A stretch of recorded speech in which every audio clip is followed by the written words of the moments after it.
வணக்கம். நம்முடைய யூடியூப் நேயர்களுக்கு இனிமையான வாழ்த்துக்கள். என்னடா புதுசாக வாழ்த்து சொல்கிறேன்னு நினைக்க வேண்டாம். ஒரு புது நிகழ்ச்சி ஒன்று தொடங்குறோம். இது வரைக்கும் காட்சி வடிவத்தில் நான் பேசுகிறது நீங்கள் தொடர்ந்து கேட்டுக்கிட்டே வந்தீங்க. இப்போ நீங்கள் ஒலி வடிவத்தில் நான் பேசுகிற செய்திகளை கேட்க போகிறீங்க. எப்படி அப்படின்னு பார்த்தீங்கன்னா, நான் 27 புத்தகங்கள் எழுதியிருக்கிறேன். அதில் நான் முதல் எழுதின புத்தகம் வாங்க சிரிக்கலாம். இந்த புத்தகத்தினுடைய இதை நீங்கள் படித்து பார்த்தாலே அவ்வளோ அருமையாக இருக்கும், சிரிப்பாகவும் இருக்கும். இந்த நல்ல நகைச்சுவை புத்தகத்துக்கு முன்னுரை கொடுத்துருக்கிறது எழுத்தாளர் சுஜாதா அவர்கள். அந்த முன்னுரை கேட்டாலே அவ்வளோ சந்தோஷப்படுவீங்க நீங்கள். இதுக்கு ஓவியங்கள்லாம் வரைஞ்சவர் யாருன்னு கேட்டால் என்னுடைய மாணவர் செந்தில் குமார். அப்படி சொன்னால் உங்களுக்கு புரியாது. இம்சி அரசன் 23ஆம் புலிகேசி இயக்கிய சிம்புதேவன் தான் அதுக்கு ஓவியம் வரைஞ்சிருக்கிறாரு. இதெல்லாம் புத்தகத்தில் வரக்கூடிய விஷயங்கள். இதை என்னுடைய குரலில் நீங்கள் கேட்க போகிறீங்க. ஆமாங்க, 27 புத்தகங்களையும் நான் தொடர்ந்து வாசிக்க போகிறேன்.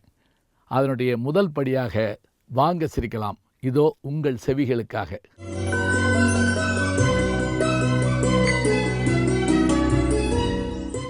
என்னுடைய முதல் புத்தகம் என்பது வாங்க சிரிக்கலாம் என்கின்ற ஒரு சிறிய நகைச்சுவை புத்தகம். என்னுடைய முதல் பதிப்பு 1992 வெளிவந்தது. இந்த புத்தகத்திற்கான முன்னுரை என்று சொல்லுகிற போது, என்னை பற்றி அறிந்து கொள்ளாமலே ஒருவர் முன்னுரை கொடுத்தார் என்றால், அதாவது அறிந்து கொள்ளாமலே என்றால் என்னை அவருக்கு தெரியாது, ஆனால் என் எழுத்து அவரை ஈர்த்திருக்கிறது. அவர் யார் என்றால் நமக்கெல்லாம் தெரிந்த எழுத்தாளர் சுஜாதா. அவர் இந்த புத்தகத்தை பற்றி சொல்லுகிற ஒரு வார்த்தையை பாருங்கள். இவர், அதாவது ஞானசம்பந்தன், புத்தகத்தில் மெலிதான நகைச்சுவை மிளிரும் நகரத்தாக்கத்தால் கிராம அனுபவங்களை பற்றிய சிறிய கட்டுரைகளை படிக்கையில் ஆங்காங்கே சிரிப்பு வரத்தான் செய்கிறது. நல்ல நகைச்சுவைக்கு ஆதாரம் யதார்த்தமான சம்பவங்களை சற்றே மிகைப்படுத்தி யார் மனமும் புண்படாமல் சொல்வதுதான். இந்த யார் மனமும் புண்படாத தன்மைதான் இப்போது கஷ்டமாகிக் கொண்டு வருகிறது. மனம் புண்படவென்று எப்போதும் ஒரு கோஷ்டி காத்து கொண்டிருக்கிறது. அதனால் மனம் புண்படாமல் சொல்ல விஷயங்கள் குறைந்து கொண்டு வருகின்றன. புத்தகத்திலிருந்து ஒரு எடுத்துக்காட்டு. எலி கடித்த பின் எனக்கு பெருவரில் ரத்தம் கொட்ட ஆரம்பித்தது. நான் போட்ட கத்தலில் அந்த தெருவே பயந்து ஒரு கிழவிக்கு உடனே சாமி வந்து விட்டது. ஆளாளுக்கு ஒவ்வொரு பைத்தியம் பிடிக்கும் என்றார்கள். ஒருவர் 3 வருடம் கழித்து வலிப்பு வரும் என்று சொன்னார். ஒரு கிழவி நாள் தவறாமல் வந்து இப்போ எப்படி இருக்கு, கண் எரியுதா, கண் கலங்குதா என்று கேட்டபடியே இருக்க, இந்த கிழத்தை பொறுத்தவரை எனக்கு எங்கே பைத்தியம் பிடிக்காமல் போய்விடுமோ என்ற கவலைதான் நாளுக்கு நாள் அதிகமாகிவிட்டது. நான் நன்றாக இருக்கிறேன் என்றதும் அவள் முகம் தொங்கி போனது. யதார்த்தத்தை சற்றே மிகைப்படுத்தி சொல்லும் இந்த திறமை ஞானசம்பந்தனுக்கு இருக்கிறது. கணையாளியின் கடைசி பக்கத்தில் எழுத்தாளர் சுஜாதா. இதேபோல இந்த நூலை பற்றி சொல்வதாக இருந்தால், என்னுடைய பேராசிரியர்கள் இதற்கு முன்னுரை கொடுத்திருக்கிறார்கள். அதில் டாக்டர் கோ. விஜயவேணுகோபால் அவர்கள் இன்றைக்கும் பாண்டிச்சேரியில் அவர்கள் ஓய்வு பெற்று குடும்பத்துடன் வசித்து வருகிறார்கள். அவர் என் தந்தையாரின் மாணவர், எனக்கு ஆசிரியர். அவர் இந்த நூல் பற்றி சொல்லுகிற போது, தமிழில் நகைச்சுவை உரைநடை இலக்கியம் மிகவும் அருகே காணப்படுகிறது. இலக்கியங்களில் ஆங்காங்கே நகைச்சுவை கூறுகள் காணப்பட்டாலும் உரைநடையில் நகைச்சுவை என்பது கிட்டத்தட்ட வீரமாமுனிவரின் பரமார்த்த குருவின் கதையோடு தொடங்குகிறது எனலாம். அதன் பின்னர் புகழ்பெற்ற எழுத்தாளர்களாக விளங்கிய கல்கி, நாடோடி, காப்பா சந்தோஷம் போன்றவர்களை வெற்றிகரமான நகைச்சுவை உரைநடை இலக்கியங்களை படைத்தார்கள். நாடகங்களில் தொன்று தொட்டே நகைச்சுவை பாத்திரங்கள் தோன்றி உரையாடல்களில் நகைச்சுவையை தொடர்ந்து நெறிப்படுத்தி வந்துள்ளன. ஆனால் பண்டைக்காலம் தொட்டே தமிழில் நாடகங்கள் எழுத்து வடிவில் அருகி கிடக்கின்றன. இன்றும் கூட மரபொழி நாடக உரையாடல்கள் அச்சில் வருவதில்லை. தஞ்சை சரஸ்வதி மகால் நூலகத்தினர் வெளியிட்டுள்ள மராட்டிய கால நகைச்சுவை உரையாடல்களே இன்று நூல் வடிவில் கிடைக்கும் ஒரே பழைய நூலாக அமைந்துள்ளது. இந்தியாவில் நகைச்சுவை கட்டுரைகள் எழுதுவதில் குஷ்வந்த் சிங் போன்றவர்கள் முன்னிலை வகித்தாலும் இத்தகைய முயற்சிகள் குறைவு. சோ போன்றவர்கள் நகைச்சுவையை அரசியல் பணியினோடு படைத்து வருகிறார்கள். இத்தகைய சூழலில் மதுரை நகைச்சுவை மன்றத்தின் செயலாளரும் என் அன்பு மாணவருமாகிய டாக்டர் கு. ஞானசம்பந்தன் அவர்கள் தம்முடைய நகைச்சுவை உரைநடை சித்திரங்களை தொகுத்து ஒரு நூலாக இப்போது வெளியிட்டுள்ளார்கள். நகைச்சுவை உணர்வு பலருக்கு இருந்தாலும் அதனை ஒரு வடிவுபடுத்தி எழுத்திலே கொண்டு வருவது மிகவும் அரிதான செயல். கு. ஞானசம்பந்தன் அவர்கள் நடைமுறை வாழ்க்கையில் தான் சந்தித்த சமூக குறைபாடுகளை நகைச்சுவை என்ற உத்தி மூலம் வெளிப்படுத்துகிறார். அங்கதம் என்ற ஒரு இலக்கிய வகை தொல்காப்பியரால் குறிப்பிடப்பட்டாலும் தனியானதொரு முழு நூல் நமக்கு கிடைக்கவில்லை. நண்பர் கு. ஞானசம்பந்தன் கட்டுரைகளில் நகைச்சுவை உணர்வு தூக்கலாக இருந்தாலும் கட்டுரைகளின் ஊடே அங்கத சுவை ஊசாடிக்கொண்டே இருக்கிறது. நகைச்சுவை உரைநடை சித்திரம் வரைவதில் கு. ஞானசம்பந்தன் நல்ல வெற்றி பெற்றுள்ளார். தமிழில் இந்த இலக்கிய வகை வளர இத்தகைய நூல்கள் நல்ல முன்னோடிகள். வாங்க சிரிக்கலாம் என்ற ஆசிரியர் தலைப்பெற்றிருந்தாலும் சிரிப்பதோடு மட்டுமில்லாமல் சிந்திக்கவும் வழிவகுத்துள்ளார் என்பதை காணும்போது உள்ளபடியே அவரை பாராட்ட தோன்றுகிறது. நண்பர் ஞானசம்பந்தன் அவர்களுக்கு என்னுடைய மனமார்ந்த பாராட்டுகளை தெரிவிப்பதோடு அவர் மேன்மேலும் இத்தகைய முயற்சிகளில் தொடர்ந்து ஈடுபட வேண்டுமென வேண்டிக் கொள்வதோடு தமிழக மக்கள் இத்தகைய புதிய முயற்சிகளை ஊக்குவிக்க வேண்டும் எனவும் வேண்டிக் கொள்கிறேன். கோ. விஜயவேணுகோபால், நகைச்சுவை மன்ற தலைவர், பேராசிரியர், மதுரை காமராசர் பல்கலைக்கழகம். விஜயவேணுகோபால் போலவே அணிந்துரை வழங்கியுள்ளார் மறைந்த நம்முடைய மதிப்பிற்குரிய என்னுடைய ஆசிரியரான டாக்டர் தோ. பரமசிவன் அவர்கள். தலைவர், தமிழ்துறை, மனோன்மணியம் சுந்தரனார் பல்கலைக்கழகம், திருநெல்வேலி. சிந்திக்க தெரியாதவனுக்கு பகலும் இருட்டு என்கிறார் திருவள்ளுவர். எனக்கென்னவோ இந்த தேசத்தையே இருள் மூடியிருப்பது மாதிரி தோன்றுகிறது. சரி, தேசத்தை பற்றிய 1000 கவலைகளில் நமது தலைவர்களுக்குத்தான் சிரிக்க மறந்து போயிற்று. மற்றவர்களெல்லாம் ஏன் இப்படி உம்மனா மூஞ்சிகளாக போனார்கள்? வாழ்க்கையின் அடி சரடுகளை உணர்ந்து கொண்டவர்களுக்கு அச்சமும் ஆசையும் அடிமை சிறுமதியும் கொண்ட தேசத்தில் பார்த்து சிரிப்பதற்கு நடப்புகளா இல்லை? சுல்லென்று அடிக்கின்ற 9:30 மணி மதுரை வெயிலில் 3 நிமிடத்தில் 7 முறை முகம் துடைத்து ஐபுரம் மீசிய வெளியே காத்திருக்கின்ற இளைஞன். 45 வயது முதலமைச்சருக்கு 70 வயது அமைச்சரை அன்பு தம்பி ஆக்குகின்ற சோரட்டிகள். டிவிஎஸ் காலத்தோடு டிசிப்ளின் எல்லாம் போச்சு சார் என்று பஸ் நிறுத்தத்தில் புலம்புகின்ற பெருசு. 7 பேர் கொண்ட மாபெரும் உண்ணாவிரதத்திற்கு தலைமை தாங்கும் வட்டார அரசியல்வாதி. பக்தி ஆவசியத்தில் எல்லா பெண்களையும் தொட்டு அடித்தும் திருநூறி பூசும் சாமியாடி. பையனை பிகாம் வகுப்பில் அமர்த்திவிட்டு வரும்போதே வங்கி மேலாளர் பதவியில் அமர்த்தியதாக மகிழ்ந்து பூரிப்போடு நமக்கு நன்றி சொல்லிவிட்டு போகும் சராசரி அப்பா. தொலைக்காட்சி பெட்டியின் செய்தி வாசிப்பு எத்தனை காதர் புன்னகை, வியாபாரச் சிரிப்பு, கூளைச் சிரிப்பு, அசட்டுச் சிரிப்பு என சிரிப்பில்தான் இத்தனை வகை. தனிமனிதனை மட்டும் உடல் குலுங்க வைப்பதோடு சிரிப்பு முடிந்து விடுவதில்லை. சமுதாயத்தையும் ஒழுக்கி எடுக்கும் சார்லி சாப்ளினும் என்.எஸ். கிருஷ்ணனும் காட்டிவிட்டு போனார்கள். ஞானசம்பந்தன் நிற்கின்ற அரங்குகளில் தென்றலாக நுழைகின்ற சிரிப்பு மிகச் சில மணித்துளிகளில் புயலாக வளர்ந்து விடுகிறது. ஆனாலும் முகத்தை மூடிக்கொண்டும் திருப்பிக் கொண்டும் சிரிக்கிற அருவருப்பு உணர்வு அங்கில்லை. அவருடைய எண்ண ஓட்டங்களில் சில இங்கே எழுத்தாகியுள்ளன. அவர் நமக்கு அறிமுகப்படுத்துகின்ற எந்த மனிதரும் எந்த நிகழ்ச்சியும் அன்றாட வாழ்க்கையிலிருந்து தள்ளிப்போகவில்லை. இந்த எழுத்துக்களின் அடிநாதமாக மனிதநேய இழை ஒன்று ஓடிக்கொண்டிருப்பதை நீங்கள் உணர்வீர்கள். அதனால்தான் மண்ணாந்தியின் மரணச் செய்தி ஒரு கணத்தில் நம்முடைய சிரிப்பை நிறுத்தி விடுகிறது. புத்தகத்தை கீழே வைத்த பிறகு கொஞ்ச நேரம் கழித்து விளக்கு மாற்று வீரம்மாவின் நினைவில் நெஞ்சு கனத்து போகிறது. பொன்னானிக்கரை முஸ்லிம்களின் வாழ்க்கையில் புகுந்துவிட்ட போலி பெருமை உணர்வினை சிரிக்க சிரிக்க நாவலாக எழுதினார் வைக்கம் பஷீர் முகமது. அந்த நாவலில் எங்கள் தாத்தாவுக்கு ஒரு யானை இருந்தது. முன்னுரையை படித்தால் தெரியும் பஷீரின் நெஞ்சை தாக்கிய சோகம். மத்தியதரத்து வாழ்க்கையின் இயலாமை, கோழைத்தனம், போலித்தனம் போன்றவற்றை சரியாக உணர்ந்திருக்கிறார் ஞானசம்பந்தன். சமுதாயத்தின் ரணங்களுக்கு நகைச்சுவையை மருந்தாக்குகிறார். நகைச்சுவை மருந்தாவது மட்டுமல்லாமல் போலி பண்பாடுகளை எதிர்த்து தொடுக்கும் போரில் அது படைக்கருவியும் ஆகும். இனி இந்த தளத்தில் அவரது சிந்தனை ஓட்டம் பரவ வாழ்த்துகிறேன். தோ. பரமசிவன். இனி இந்த நூலுக்கு நான் வெளிவந்த காலத்தில் எழுதிய முன்னுரையும் சேர்த்து வாசிக்கிறேன். தமிழ் இலக்கிய வரலாற்றில் வீரமாமுனிவரின் பரமார்த்த குருகதை உரைநடை வடிவில் வெளிவந்த கதை தொகுதி. இந்த தொகுதியின் வெற்றிக்கு நகைச்சுவையே காரணம். தமிழில் முதல் நாவலாகிய வேதநாயகம் பிள்ளையின் பிரதாபமுதலியார் சரித்திரமும் வத்தலக்குண்டு ராஜமையரின் கமலாம்பாள் சரித்திரமும் 20ஆம் நூற்றாண்டு சிரித்துக்கொண்டே பிறக்க வேண்டும் என்னும் நினைப்போடு படைக்கப்பட்ட நாவல்களாகும்.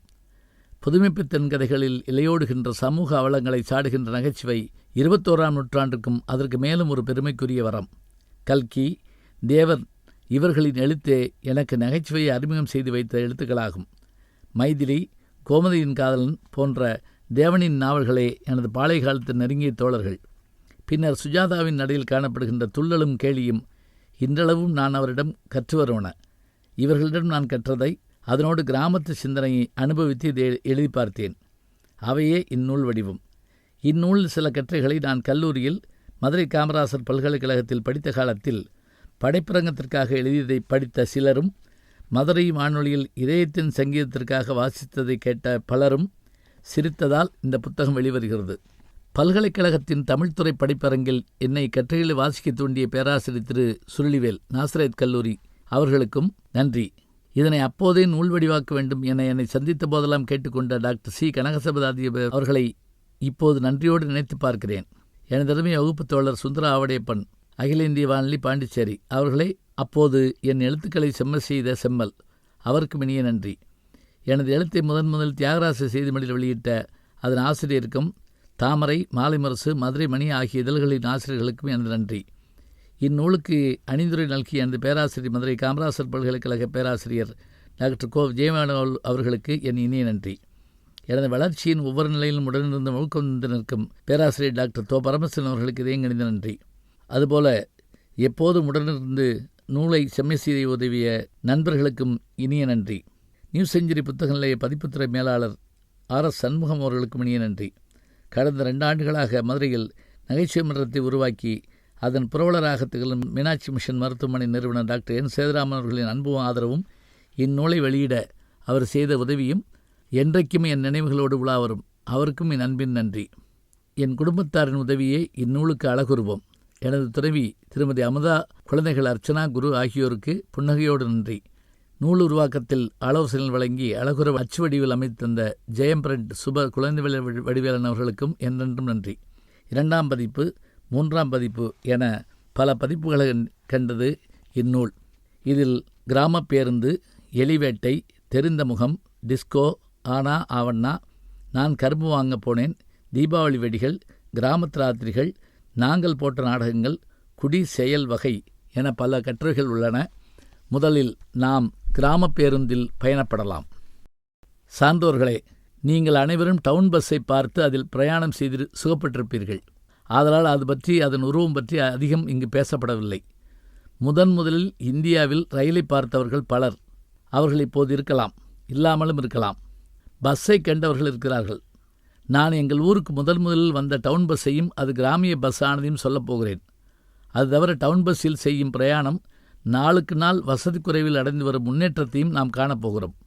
முதலில் 1. டவுன் பஸ் அனுபவம். 2.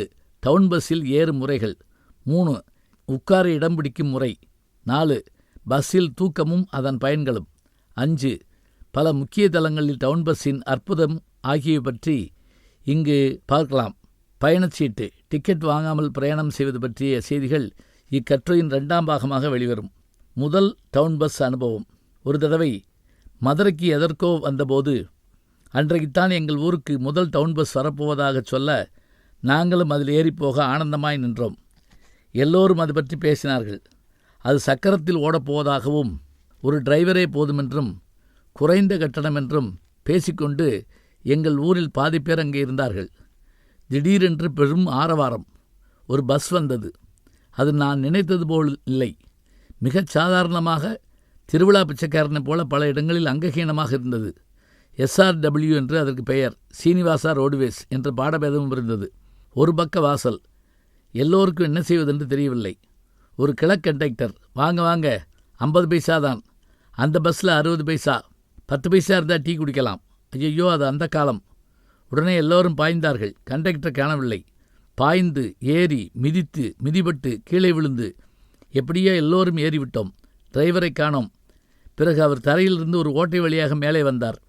சுற்றி பார்த்துவிட்டு, கட்டை எடுப்பா என்றார். சிலர் சட்டையை கழட்டினார்கள். கீழே கட்டை எடுப்பா.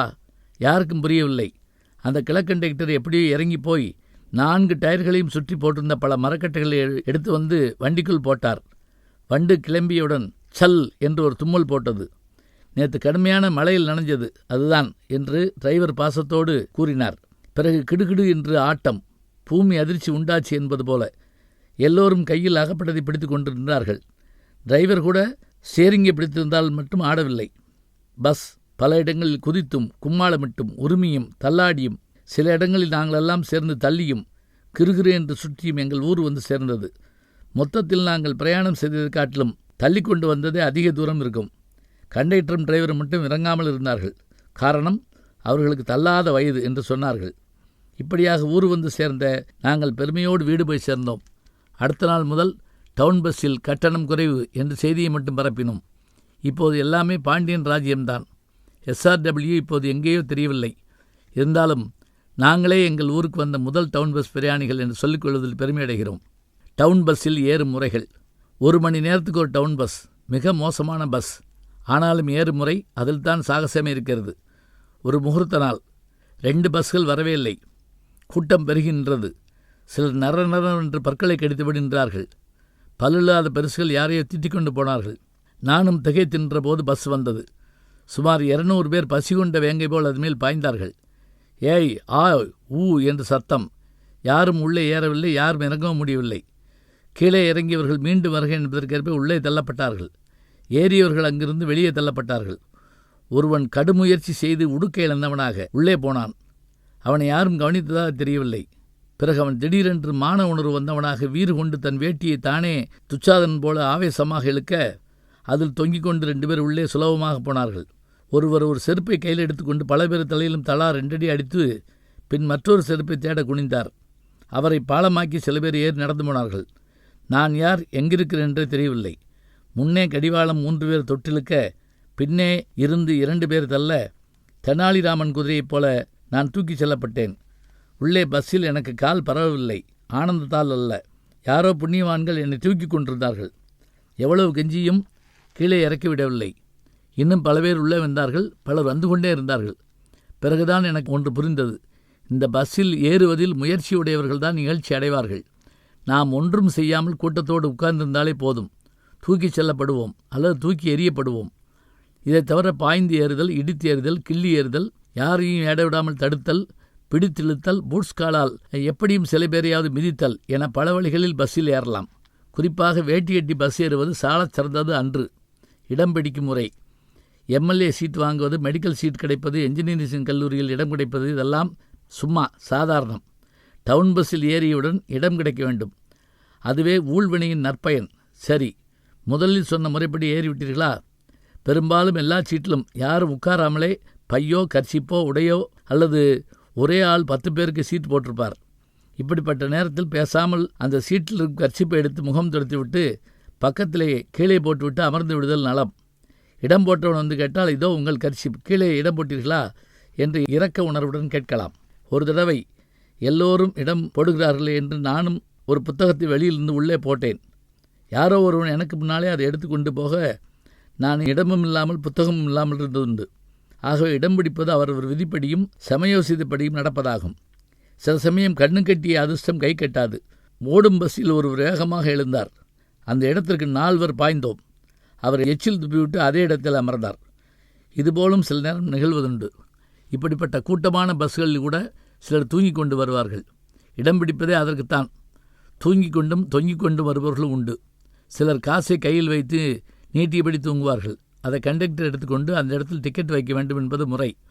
சிலர் கண் விழித்தபடி இருக்க சுகமாக தூங்குபவர்கள் மீது நம் தோள் மீது உரிமையாக சாய்ந்து கொண்டு அவர்கள் தலையில் உள்ள பயங்கரமான வேப்பெண்ணெய் நமது கன்னத்தில் படுமாறும் தலையில் மோதிக்கொண்டும் கொஞ்சியபடி உறங்குவார்கள். சிலர் நம் தோள் மீது அன்பாக எச்சில் வடிப்பதும் உண்டு. அது வெற்றிலை சிவப்பாகவும் நாம் வெள்ளைச்சட்டைக்காரர்களாகவும் இருப்பதுதான் பெரும்பாலும் ஒரு தொல்லை. சிலர் கனவில் ஏதாவது சாப்பிடவும் செய்வார்கள். சட்டைக்காலரை கவனமாக பார்த்து கொள்ள வேண்டும். சிலர் குறிப்பிட்ட இடம் சொல்லி அங்கே தன்னை எழுப்பச் சொல்லிவிட்டு தூங்கிவிடுவார்கள். நாம் தான் கடைசி வரை முழித்திருக்க வேண்டும். அவர்களை எழுப்பிவிட வேண்டும். ஒரு முறை என் பக்கத்தில் ஒருவர் பயங்கரமாக குரட்டை விட்டு தூங்க, அது நான் தான் என்று பல சந்தேகத்துடன் என்னை முறைக்க, நான் அவரை பதட்டத்துடன் எழுப்ப டிரைவர் பிரேக் போட டம்மென்று கீழே விழுந்து பஸ்ஸில் தான் அப்படியே காலை நீட்டி திரும்பவும் சுகமாக தூங்க தொடங்கிவிட்டார். இதனால் பலனும் உண்டு. 50 பைசா டிக்கெட் வாங்கி 60 பைசா வரை சென்று விழித்து கொண்டே போகலாம். பல முக்கிய தலங்களில் டவுன் பஸ்ஸின் அற்புத லீலைகள். டவுன் பஸ்கள் கிராமியங்களாக மாறும் இடமும் அவற்றில் பயணம் செய்ய விரும்பும் அறிஞர்கள் உடனே கீழ்கண்ட இடங்களுக்கு விரையவும். உசிலம்பட்டி பஸ் ஸ்டாண்டு, செக்கானூர்னி பல்கலைக்கழக பஸ் கிளம்பும் இடம். முதலில் உசிலம்பட்டிக்கு உங்களை அழைத்து செல்ல உத்தேசம். இந்த பஸ்ஸுகளுக்கு பெரும்பாலும் சன்னல் ஓரத்தில் சிவப்பு பெயிண்ட் இருக்கும். அது வெற்றிலை காவி. அடுத்தது சன்னல் கம்பி இருக்காது. பின்புற கண்ணாடி இருக்காது. சீட்டிருக்கும் இடத்தில் கம்பி தான் இருக்கும். ஏதோ ஒரு பஸ் வருகிறது. எல்லாரும் எல்லா பக்கமும் ஏறுவார்கள். சன்னல் வழி, டிரைவர் சீட் வழி, கண்ணாடி வழி, எத்தனையோ வழி. அடுத்து அவர்கள் கூடை, விளக்கமாறு, குழந்தை, பலகார பொட்டலம், பருத்தி மூட்டை, சில நேரங்களில் ஆட்டுக்குட்டி, கோழி இவற்றோடு ஏறுவார்கள். நான் பார்த்த செய்தி ஒன்று. ஒரு பெண் 2 ஐஸ் வாங்கினாள். பஸ் வரவே அவற்றை தின்ன நேரமில்லை. கீழே போடவும் இல்லை. ஒரு துணிப்பையில் போட்டுக்கொண்டாள். பஸ் ஏறிவிட்டாள். பேசாமல் உட்கார்ந்திருந்தாள். பிறகுதான் தெரிந்தது அவள் ஊருக்கு ஐஸ் வாங்கி கொண்டு போகிறாள் என்று. ஒருவன் ஆட்டுக்குட்டிக்கு குலை கொடுத்து கொண்டிருந்தான் பஸ்ஸுக்குள். அது தின்றுவிட்டு அங்கேயே எல்லாம் செய்தது. கண்டக்டர் அதனை அன்பாக தடவி கொடுத்து கொண்டு டிக்கெட் கொடுத்தபடி போனார். சில நேரங்களில் சிலர் குடித்துவிட்டு டிரைவர் சீட்டை விட்டு இறங்காமல் அடம்பிடிப்பார்கள்.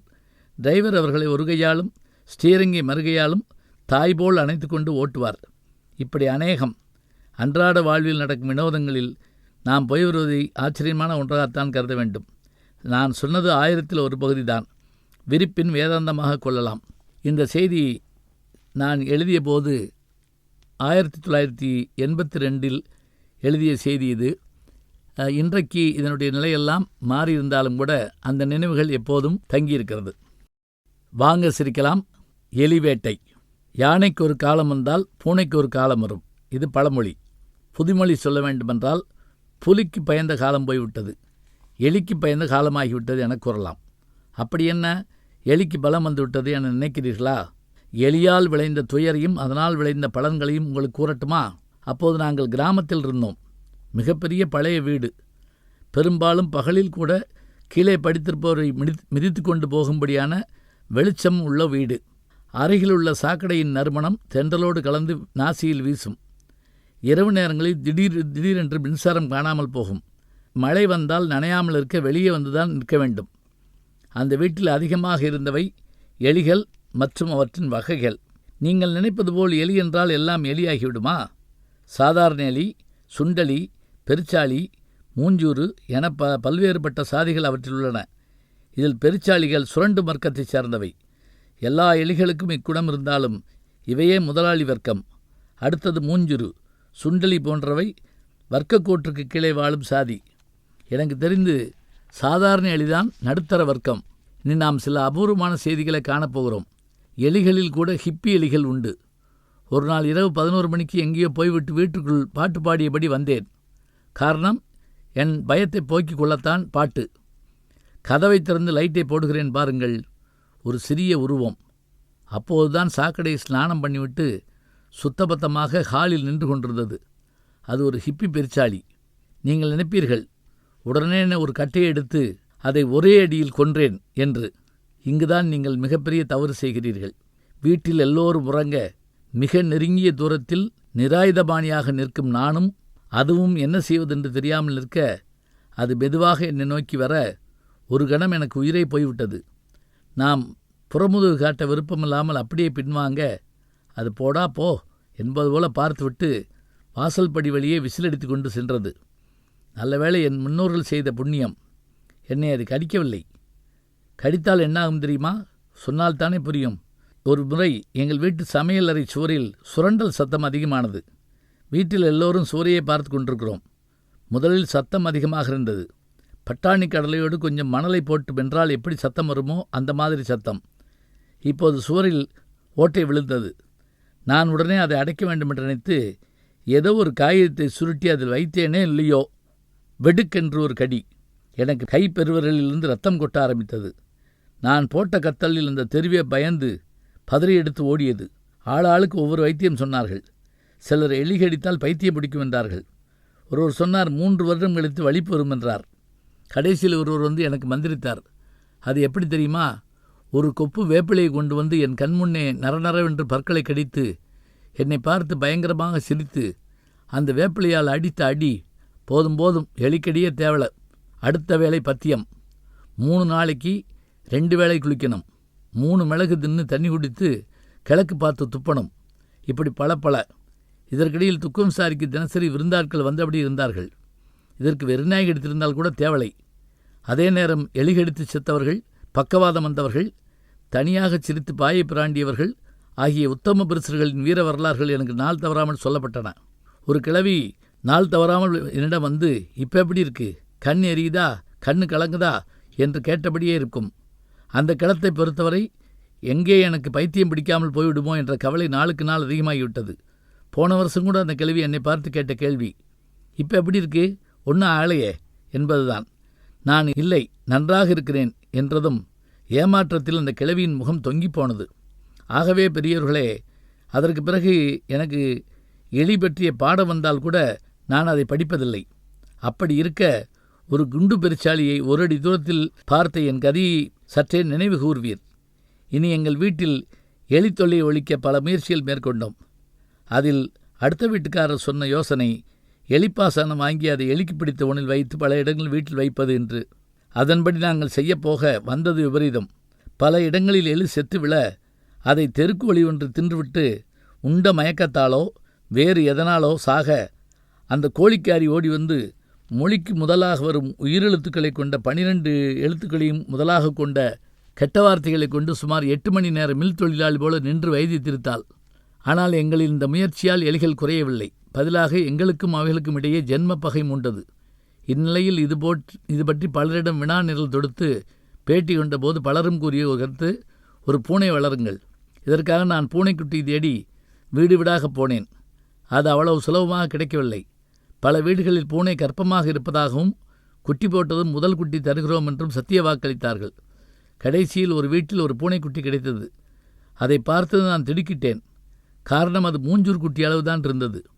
அதை பையில் போட்டுக்கொண்டு தெரியாமல் கொண்டு போகுமாறு கொடுக்க நான் தெருவில் எடுத்து வர அது கத்திய கத்தலில் பல சுரநாய்கள் என்னை விரட்ட ஆரம்பித்தன. முடிவாக வீடு வந்து சேர்ந்தேன். இதுவரை பூனை வளர்ப்பது எப்படி என்று யாராவது புத்தகம் எழுதாது எவ்வளவு பெரிய தவறு பாருங்கள். ஒன்றும் புரியவில்லை. அந்த பூனைக்குட்டிக்கு பால் ஊற்றி வைத்தால் அது பேசாமல் இருந்தது. திடீரென்று அந்த கிண்ணத்தில் ஏறி நின்று கத்தும். அது கத்துகிற கத்தல் கேட்கவே வேண்டாம். இதில் எனக்குள்ளே பயம். இந்த பூனைக்குட்டியை எங்கள் வீட்டு எலிகள் தூக்கி போகாமல் இருக்க வேண்டுமே என்பதுதான். பூனை வந்த பிறகு எலிகளின் அலட்சியம் மிக அதிகமாகிவிட்டது. எங்களை அவை மதிப்பதே இல்லை. பகலில் கூட சில எலிகள் வந்து எதையோ தேடிக்கொண்டிருக்கும். எங்களுக்கு எவ்வளோ கோபம் வந்தாலும் பொறுத்திருந்தோம். தர்மத்தின் வாழ்வு தன்னை சூது கவ்வும், தர்மம் மறுபடியும் வெல்லும் என கட்டுண்டோம், பொறுத்திருந்தோம். இதற்கிடையில் அவ்வப்போது எலிப்பொறிகள் மூலம் எலி பிடிக்க ஏற்பாடாயிற்று. ஒரு தடவை எலிப்பொறியில் விழுந்த எலியை கொல்ல பயந்து தெருக்கோடு வரை தூக்கி வந்து திறந்து விட்டேன். அந்த எலி நன்றி விசுவாசமிக்க நாயைப் போல பல வீடுகளை தாண்டி நான் விரட்ட எங்கள் வீட்டுக்குள்ளேயே என்னை விட வேகமாக நுழைந்து விட்டது. அதுதான் அன்றைக்கு முதல் பரிசு வாங்கியது. நான் மூச்சரைக்க வந்தபோது எங்கள் வீட்டு பூனை பாலுக்கு அழுது கொண்டிருந்தது. தினசரி பால் குடிப்பது, தூங்குவது, குண்டு விளையாடுவது என்றே அந்த பூனை விளையாட்டு பிள்ளையாக இருந்ததே தவிர எலி பிடிப்பது எங்கள் வேலை என்பது போல் இருந்து வந்தது. இதற்கிடையில் ஒரு நாள் எலிப்பொறியில் விழுந்த ஒரு எலியை நாங்கள் கொன்றே விடுவது என்று நினைத்து அதற்கான மரண திட்டமும் தீட்டினோம். முடிவில் ஒரு பேரறிஞரின் யோசனைப்படி ஒரு சாக்கை எடுக்க வேண்டியது. அதில் எலிப்பொறியை திறந்து அப்படியே போட வேண்டியது. சாக்கின் வாயை இறுக்கி அதை அப்படியே தரையில் துணிதீவு போது அடித்தால் எலி செத்தொழியும். இதே முறையில் சாக்கில் விழுந்த எலியை நானும் சாக்குடன் நடுத்தருவில் வைத்து வீராவசமாக அடிக்கத் தொடங்க பலரும் ஓடி வந்து கூடிவிட்டார்கள். ஓங்கியடி, விடாதே, திருப்பி அடி, விடாமல் அடி என்று நாலாபுரம் வீர ஒலிகள் கேட்ட வண்ணம் இருக்க நானும் சுமார் 20 அடிகள் அடித்து ஆவி சோர்ந்த துச்சாதன் போல ஆனேன். பிறகு எலி செத்திருக்கும் என்று சாக்கின் வாயை திறந்து பார்த்தால் ஆச்சரியம், எலியே இல்லை. அடித்த அடியில் ஆவியாகிவிட்டதா? எலி சாக்கில் விழுந்ததை கண்ணால் பார்த்த சாட்சிகள் பலர் இருக்கிறார்கள், நான் உள்பட. கடைசியில் மர்மம் விளங்கியது. சாக்கில் ஏற்கனவே ஒரு ஓட்டை இருந்திருக்கிறது. எலி சாக்கில் விழுந்ததும் அதன் வழியே ஓடிவிட்டிருக்கிறது. நானும் மற்றவர்களும் அதை கவனிக்காமல் வெறும் சாக்கை இதுதான் சாக்கென்ற அடியடி என்று அடித்திருக்கிறோம். இதில் ஒருவர் என்னிடம் வந்து, இருந்தாலும் நீ வெறும் சாக்கை அந்த அடி அடிச்சிருக்க வேண்டாம் என்று ஆறுதல் சொன்னார். எனக்கு வந்த ஆத்திரத்தில் எங்கள் பூனையை தேடி போனேன்.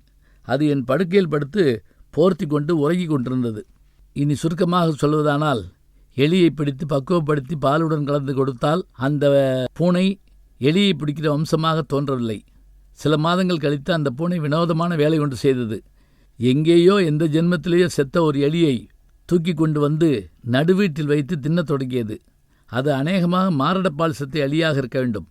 நாங்கள் போனால் பங்குக்குத்தான் வருகிறோம் என்று அதட்டி உரிமியது. இதுதான் அதற்கு முதல் எலி. அடுத்தடுத்து எலிகளை பிடித்து வந்து செத்ததைத்தான் தின்றதை தவிர உயிரோடு ஒரு எலியையும் பிடித்ததாக வரலாறு இல்லை. இந்த லட்சணத்தில் ஒரு நாள் ஒரு பெரும் பெருச்சாளி ஏதோ அலுவல் காரணமாக பகலில் எங்கள் வீட்டுக்குள் வர பூனை அதன் அருகில் யோசனையின்றி சென்றது. பூனையை விட ஒரு பங்கு பருமனும் புஜபல பராக்கிரமும் உடையதாக இருந்த அந்த பெருச்சாளி ஒரு சீறியது. அவ்வளவுதான்.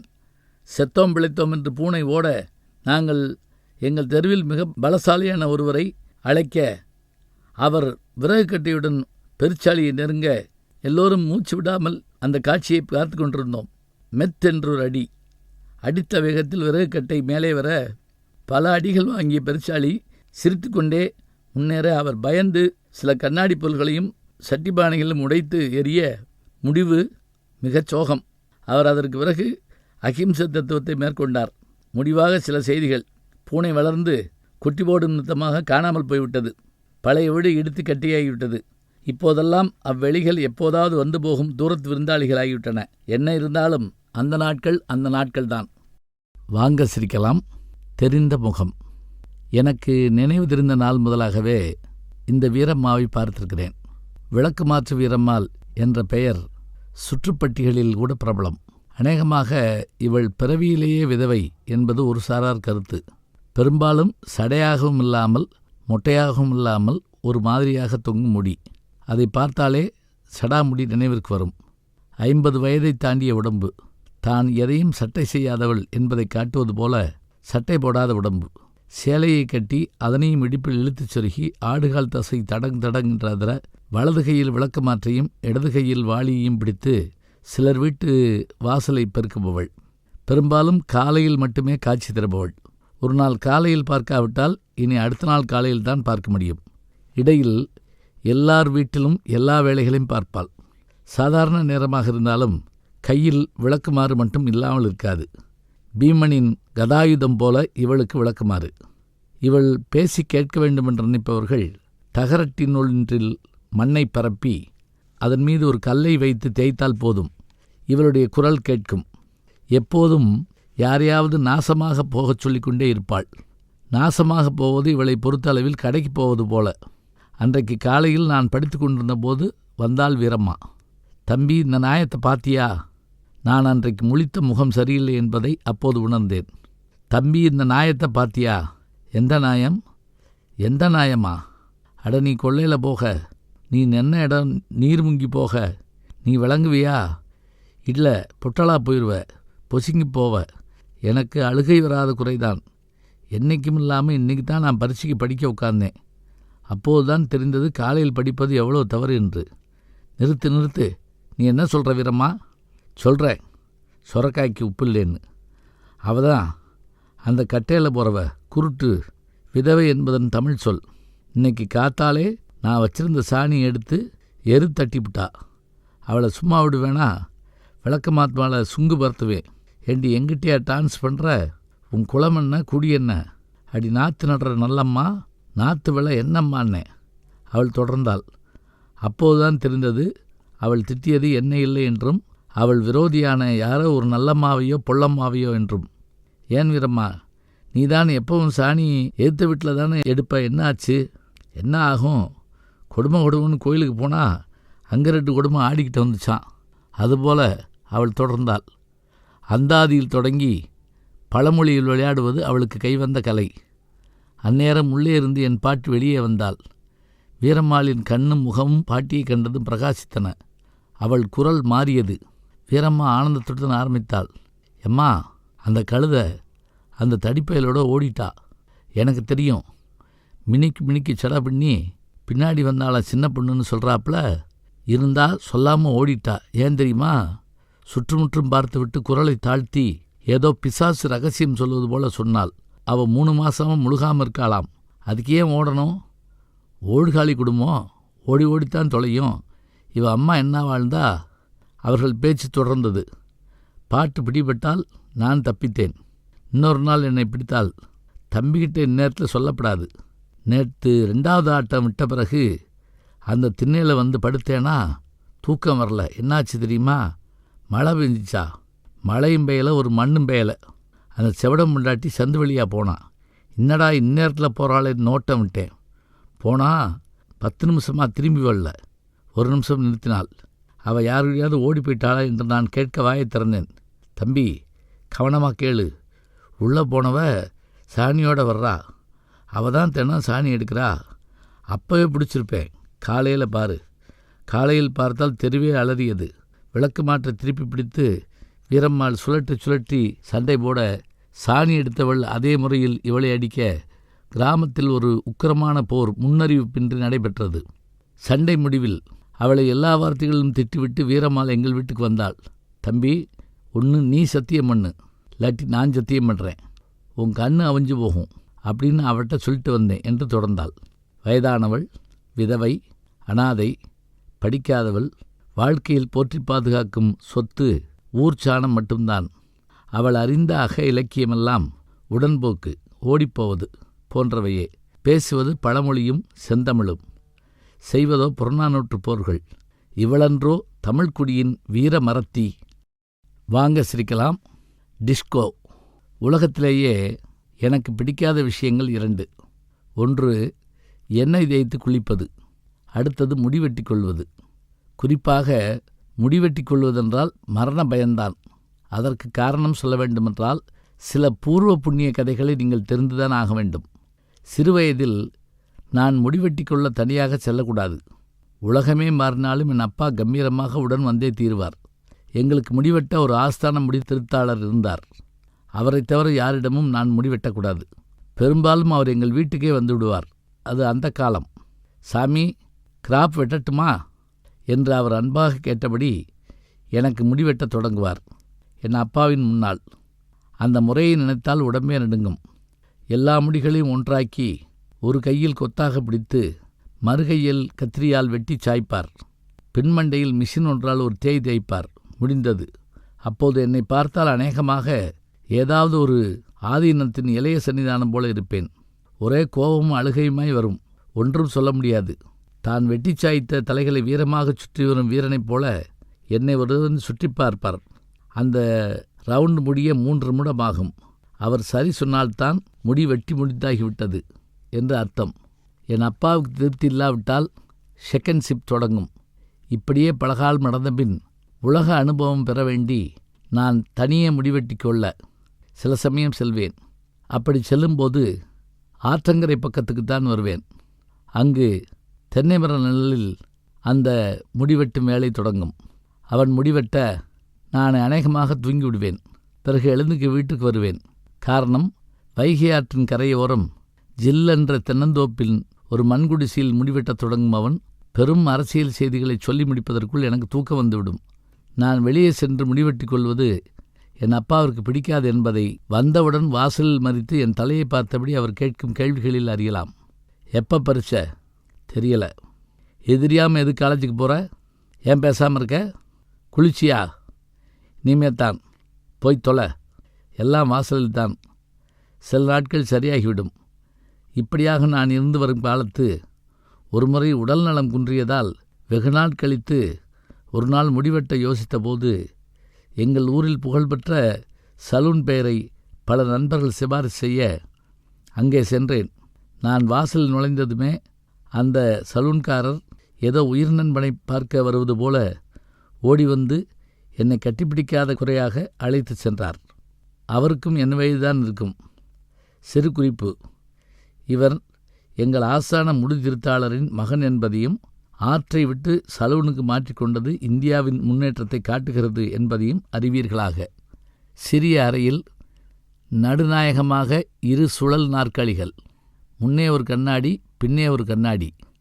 2ம் நேரே நேரே சந்திப்பதால் பல கண்ணாடிகள். சுவர் முழுவதும் காலண்டர் பெண்கள். அநேகமாக எல்லோரும் குளித்து கொண்டிருந்தார்கள். ஒரு பெண் குளித்துவிட்டு கரையேறிவிட்டாள். பவுடர், ஸ்னோ, சுண்ணாம்பு, டெட்டால், சோப்பு எல்லாம் கலந்த கதம்ப வாசனை. 2 ஃபேன்கள். டேப் ரெக்கார்டரில் ஏக் துஜே கேலியே. என்னை ஒரு நாற்காலியில் உட்கார சொன்னார். 2 புறமும் தெரிந்த கண்ணாடிகளில் நானே பார்த்தேன். ஞானிகளும் அறிய முடியாத நான் அங்கே விதவிதமாக தெரிந்தது. சுற்றிலும் பத்திரிகைகள். சார், எந்த மாடல் வெட்டலாம்? அவன் வெற்றிலைச்சாறு வெளியே சிந்தாமல் கேள்வி கேட்டான். அநேகமாக என்னை காட்டிலும் சிறந்த ஆடை அணிபவன். சினிமா தியேட்டரில் நான் ₹2.40 போய் திரும்பி பார்த்தால் அவன் ₹4 வரிசையில் புன்னகையுடன் படம் பார்க்கும் பரமாத்மா. சைக்கோ வாட்ச் தான் கட்டுவான். சார், உங்களுக்கு ஸ்டெப் கட்டிங் வேண்டாம். சரி, வேண்டாம். டிஸ்கோ வெட்டுவோம். நான் இப்போதுதான் என் உலக அறிவின் குறையை உணர்ந்தேன். டிஸ்கோன்னா என்ன? நான் கேட்க, என்ன சார், BA-BL படிக்கிறீங்க, இது தெரியலையா? நான் BA-BL இல்லை, எம்ஃபில் என்றேன். எல்லாம் ஒன்று தான் சார். அது சரி, கொஞ்சம் செலவாகும். ஆனால் உங்களை கமலஹாசன் மாதிரி ஆக்க போகிறேன் என்றான். எனக்கு சந்தோஷம் தாங்கவில்லை. ஏதோ டார்வின் தியரி படித்த மாதிரி இருந்தது. நிஜமாகத்தான் சார். முதல்ல 10 ரூபா கொடுங்க, க்ளீனாக வெட்டுவோம், பிறகு சொல்கிறேன் பாருங்க. அவன் ஏனோ வெட்டுவோம் என்று தன்மை பன்மையிலேயே சொன்னான். ஒரு வெள்ளை துணியை எடுத்தான். ஏதோ அனாதை பிணத்தை மூடுவது போல முகம் வரை கொண்டு வந்து கழுத்தை சுற்றி ஒரு இருக்கினான். செத்தேன். ஒரு டிரைவர் மாதிரி ஒரு கைப்பிடி மிஷின் பிளக்கில் செருகி என் தலையில் டிராக்டர் ஓட்டினான். என்ன செய்கிற? எனக்கு அநேகமாக பேச்சே வரவில்லை. அவன் டேப்பை பெரிதாக்கிவிட்டு சிரித்து கொண்டே மீண்டு வந்து உழுதான். பிறகு கத்திரியும் சீப்பையும் எடுத்து எண்ணி வெட்டினான். இப்போ எப்படி இருக்கு? தொண்டை ரொம்ப இறுக்கமாக இருக்குது. அதில்ல, தலையை பார்த்தீங்களா? எனக்கு ஒரு மாறுதலும் தெரியவில்லை. சுற்றி ஏதோ கரையான் அரித்த மாதிரி செய்திருந்தான்.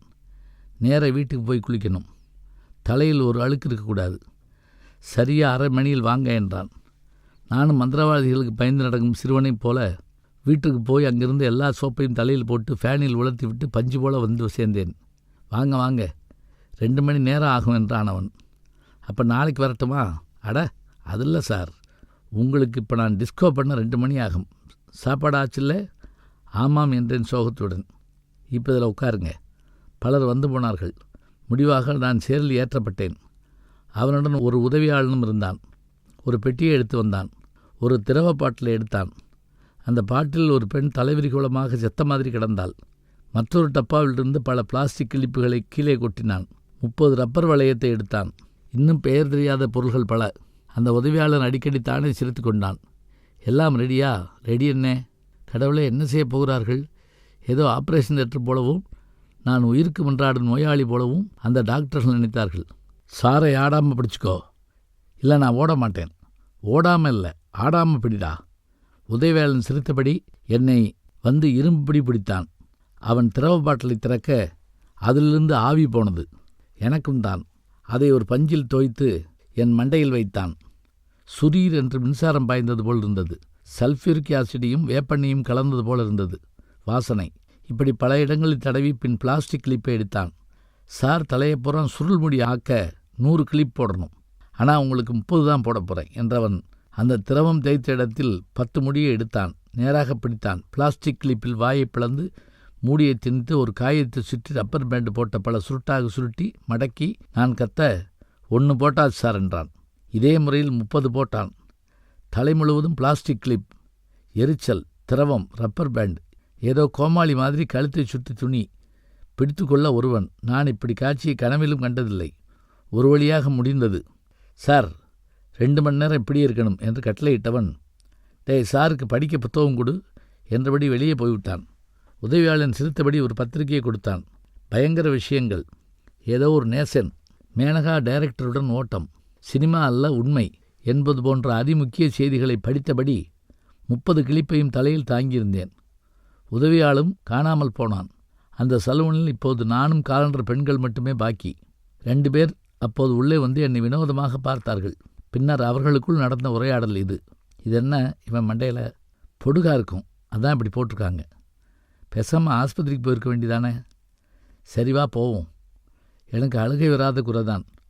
அவர்கள் போய்விட்டார்கள். நண்பன் வந்தான். முடிதிருத்தும் நண்பன் தான்.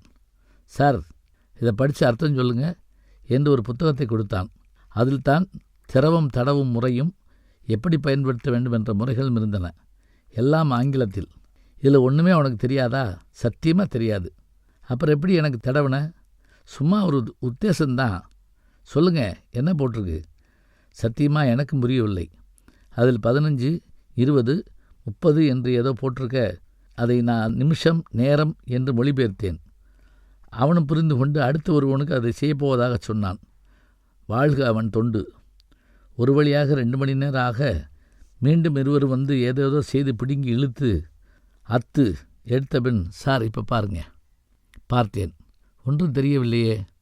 பூரா சுருட்ட முடி சார். நீங்கள் கவலைப்பட வேண்டாம். சரி, கவலைப்படலை. ஒரு 8 ரூபா எடுங்க. அந்த காலத்தில். எதுக்கா? இந்த வேலைக்கு 30 ரூபா ஆகும். உங்களுக்காகத்தான் நான் இவ்வளோ குறைத்தேன். முதல்ல 5 ரூபா கொடுத்தேனே, அது முடிவெட்ட.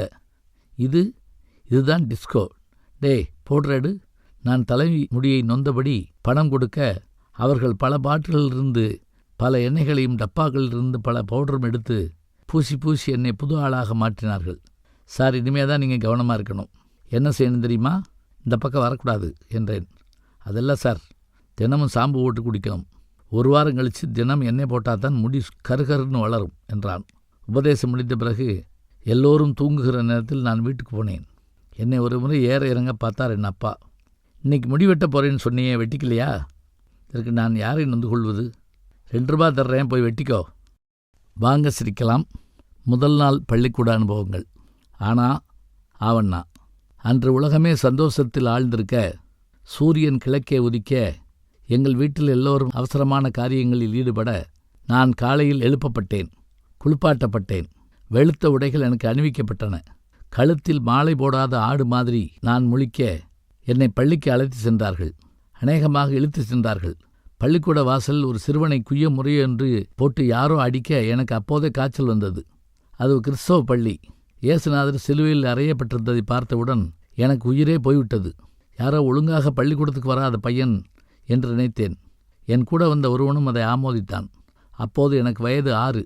என் அப்பா என்னை விட்டு ஒழுங்காயிரு, பள்ளிக்கூடம் விட்டதும் தான் வரணும் என்று மிரட்டி விட்டு போனார். அந்த இடத்தில் எனக்கு யாரை பார்த்தாலும் பயமாக இருந்தது. கொஞ்சம் கொஞ்சமாக அழுகை வந்தது.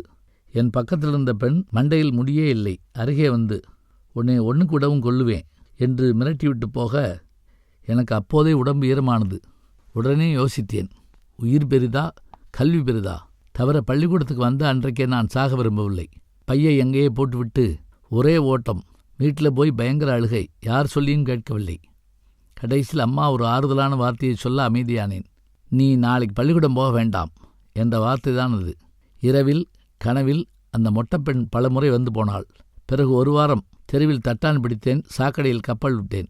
திரும்ப ஒரு நாள் பள்ளிக்கூட அழைப்பு. நான் வரமாட்டேன் தீர்மானமாக சொன்னேன். எங்கே இன்னொருக்கா சொல்லு என்றார் அப்பா. இனிமேல் நான் பலார். நடுரோட்டில் அடி வாங்கி பள்ளிக்கூடத்துக்கு இழுத்து செல்லப்பட்டேன். வாத்தியாரிடம் என்னை வெளியே விட்டுவிடாமல் இருக்கும்படி சொல்ல, அவர்கள் நான் எங்கே போனாலும் கூட வந்து உயிரை வாங்க வேறு வழியில்லாமல் பள்ளிக்கூடத்துக்கு போய் தொலைத்தேன். அந்த வருடம் ஏனோ எல்லோரும் பாஸ் ஆக்கினார்கள். நானும் அவனா தெரியாமல் 2வது போனேன். அந்த டீச்சர் பேர் துவையல் தின்னி. இதுதான் போனவுடன் ஒரு பையன் எனக்கு சொன்ன கிசுகிசு.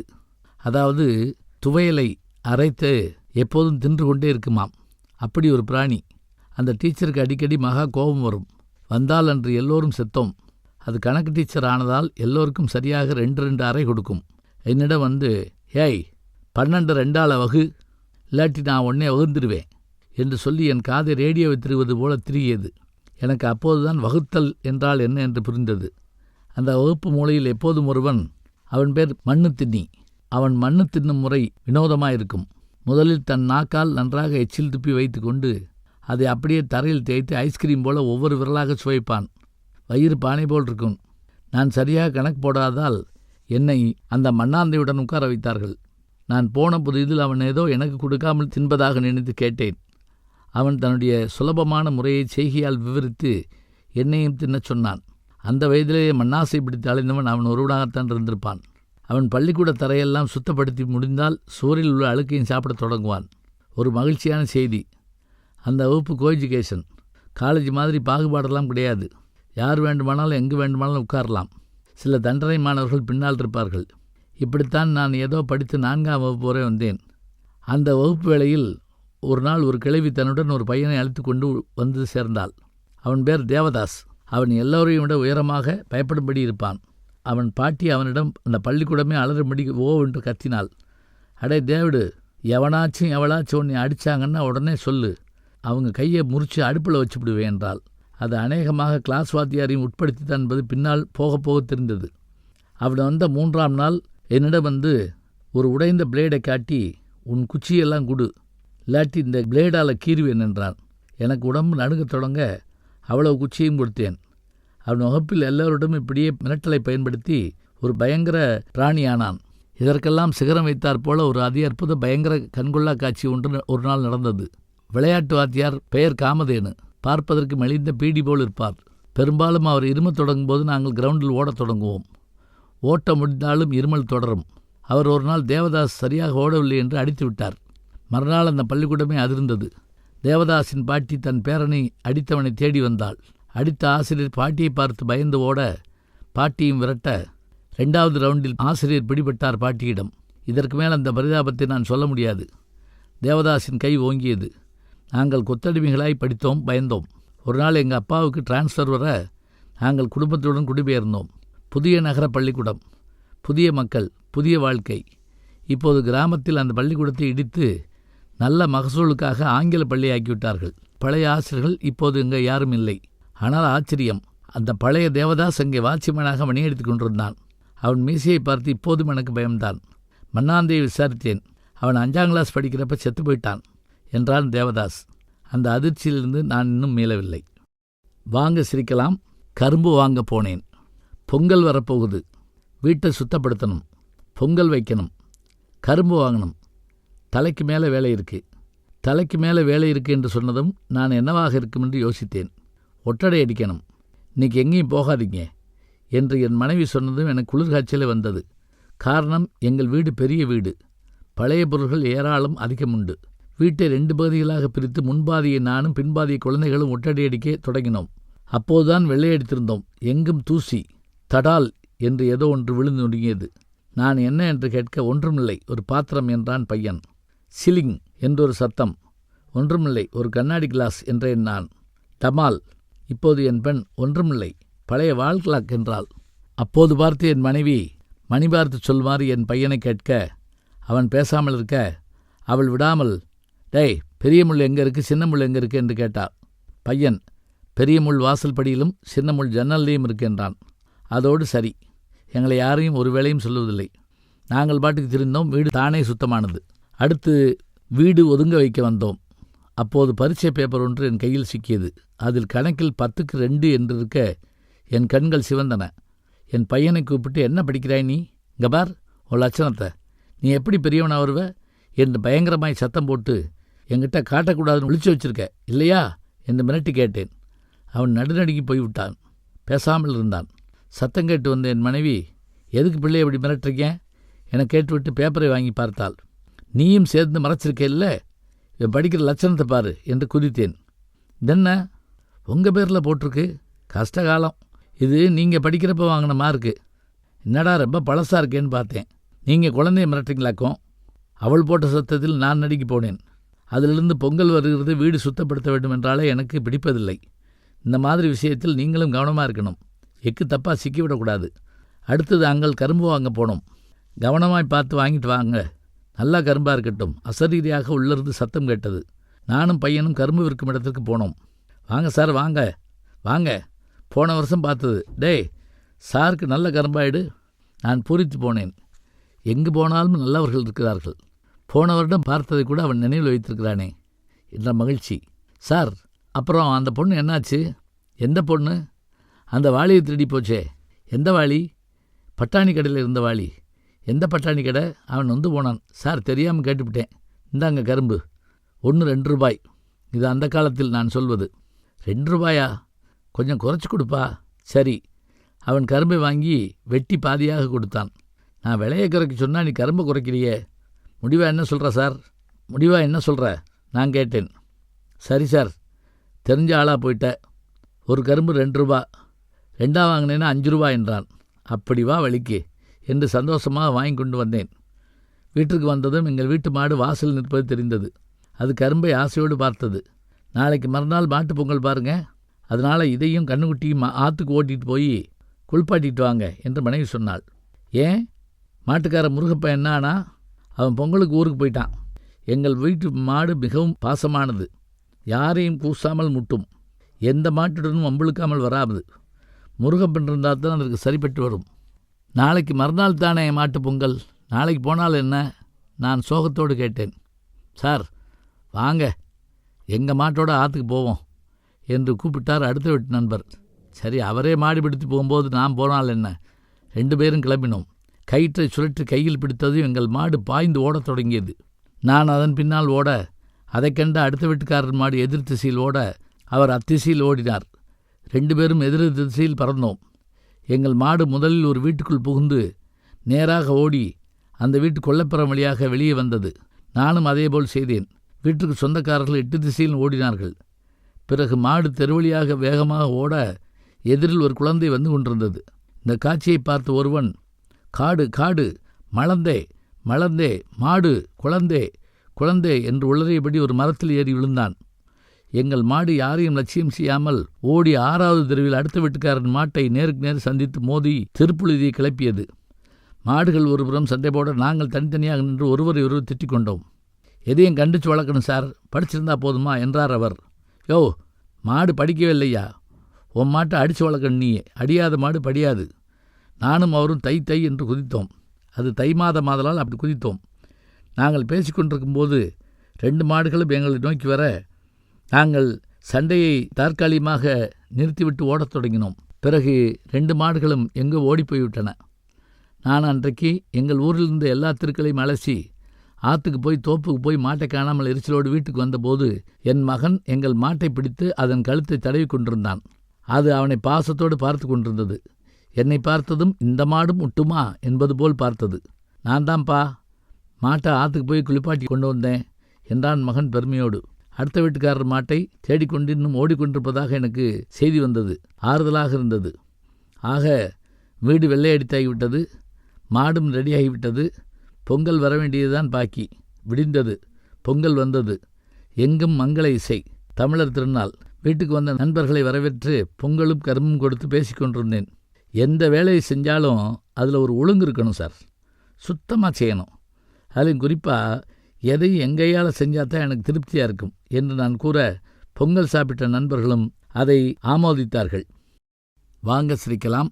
தீபாவளி வெடிகள். வெடிந்தால் தீபாவளி. அன்றைக்கு இரவு முழுவதும் விழித்திருக்க நாங்கள் முடிவு செய்தோம். நாங்கள் என்றால் நான், குப்புசாமி, கோவிந்தன், மண்ணாந்தை நாராயணன், தமிழ்ச்செல்வன். எல்லோருக்குமே 12 வயதுக்குள் இருக்கும். விடிய விடிய காத்திருக்க என்ன செய்ய வேண்டும்? எல்லோர் வீட்டு கதையும் தட்டுவோம் என்றான் ஒருவன்.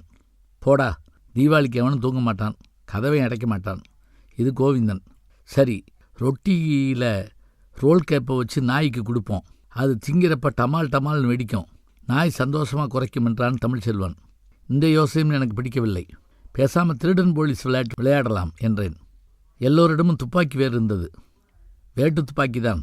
எல்லோரும் சம்மதித்தார்கள். வேறு யோசனை யாருக்கும் தோன்றவில்லை. அதனால் நானும் நாராயணனும் சிஐடி போலீஸ், மற்றவர்கள் திருடர்கள். நீங்கள் இங்கே இருங்கள், நாங்கள் ஓடிப்போய் ஒளிஞ்சுக்கிறோம் என்று சொல்லிவிட்டு அவர்கள் ஓடிப்போனார்கள். சுற்றுலா விழுந்திரணும் கத்தினான் ஒருவன். நல்ல இருட்டு, பெரிய அக்ரஹாரம். முதல் போக அறுவடை முடிந்து வீதி தோறும் வைக்கோல் போர்கள். வரலாம் எங்கிருந்தோ அசரீதி கேட்டது. நானும் மற்றவனும் வேகமாக ஓடத் தொடங்கினோம். எங்களைத் தொடர்ந்து ஒரு திருநாய் ஓடி வர நாங்கள் உயிரை வெறுத்து ஓடினோம். ஒரு பெரிய வீட்டு திண்ணை. பலர் இருட்டில் படுத்திருந்தார்கள். நாங்கள் நின்றோம். நாயை காணவில்லை. இந்த திண்ணையில் தான் நம்ம வயக படுத்திருக்கணும். சந்தோஷமாக கத்தியவன் ஓடிப்போய் ஒரு உருவத்தை உற்சாகமாக காலில் எத்தினான்.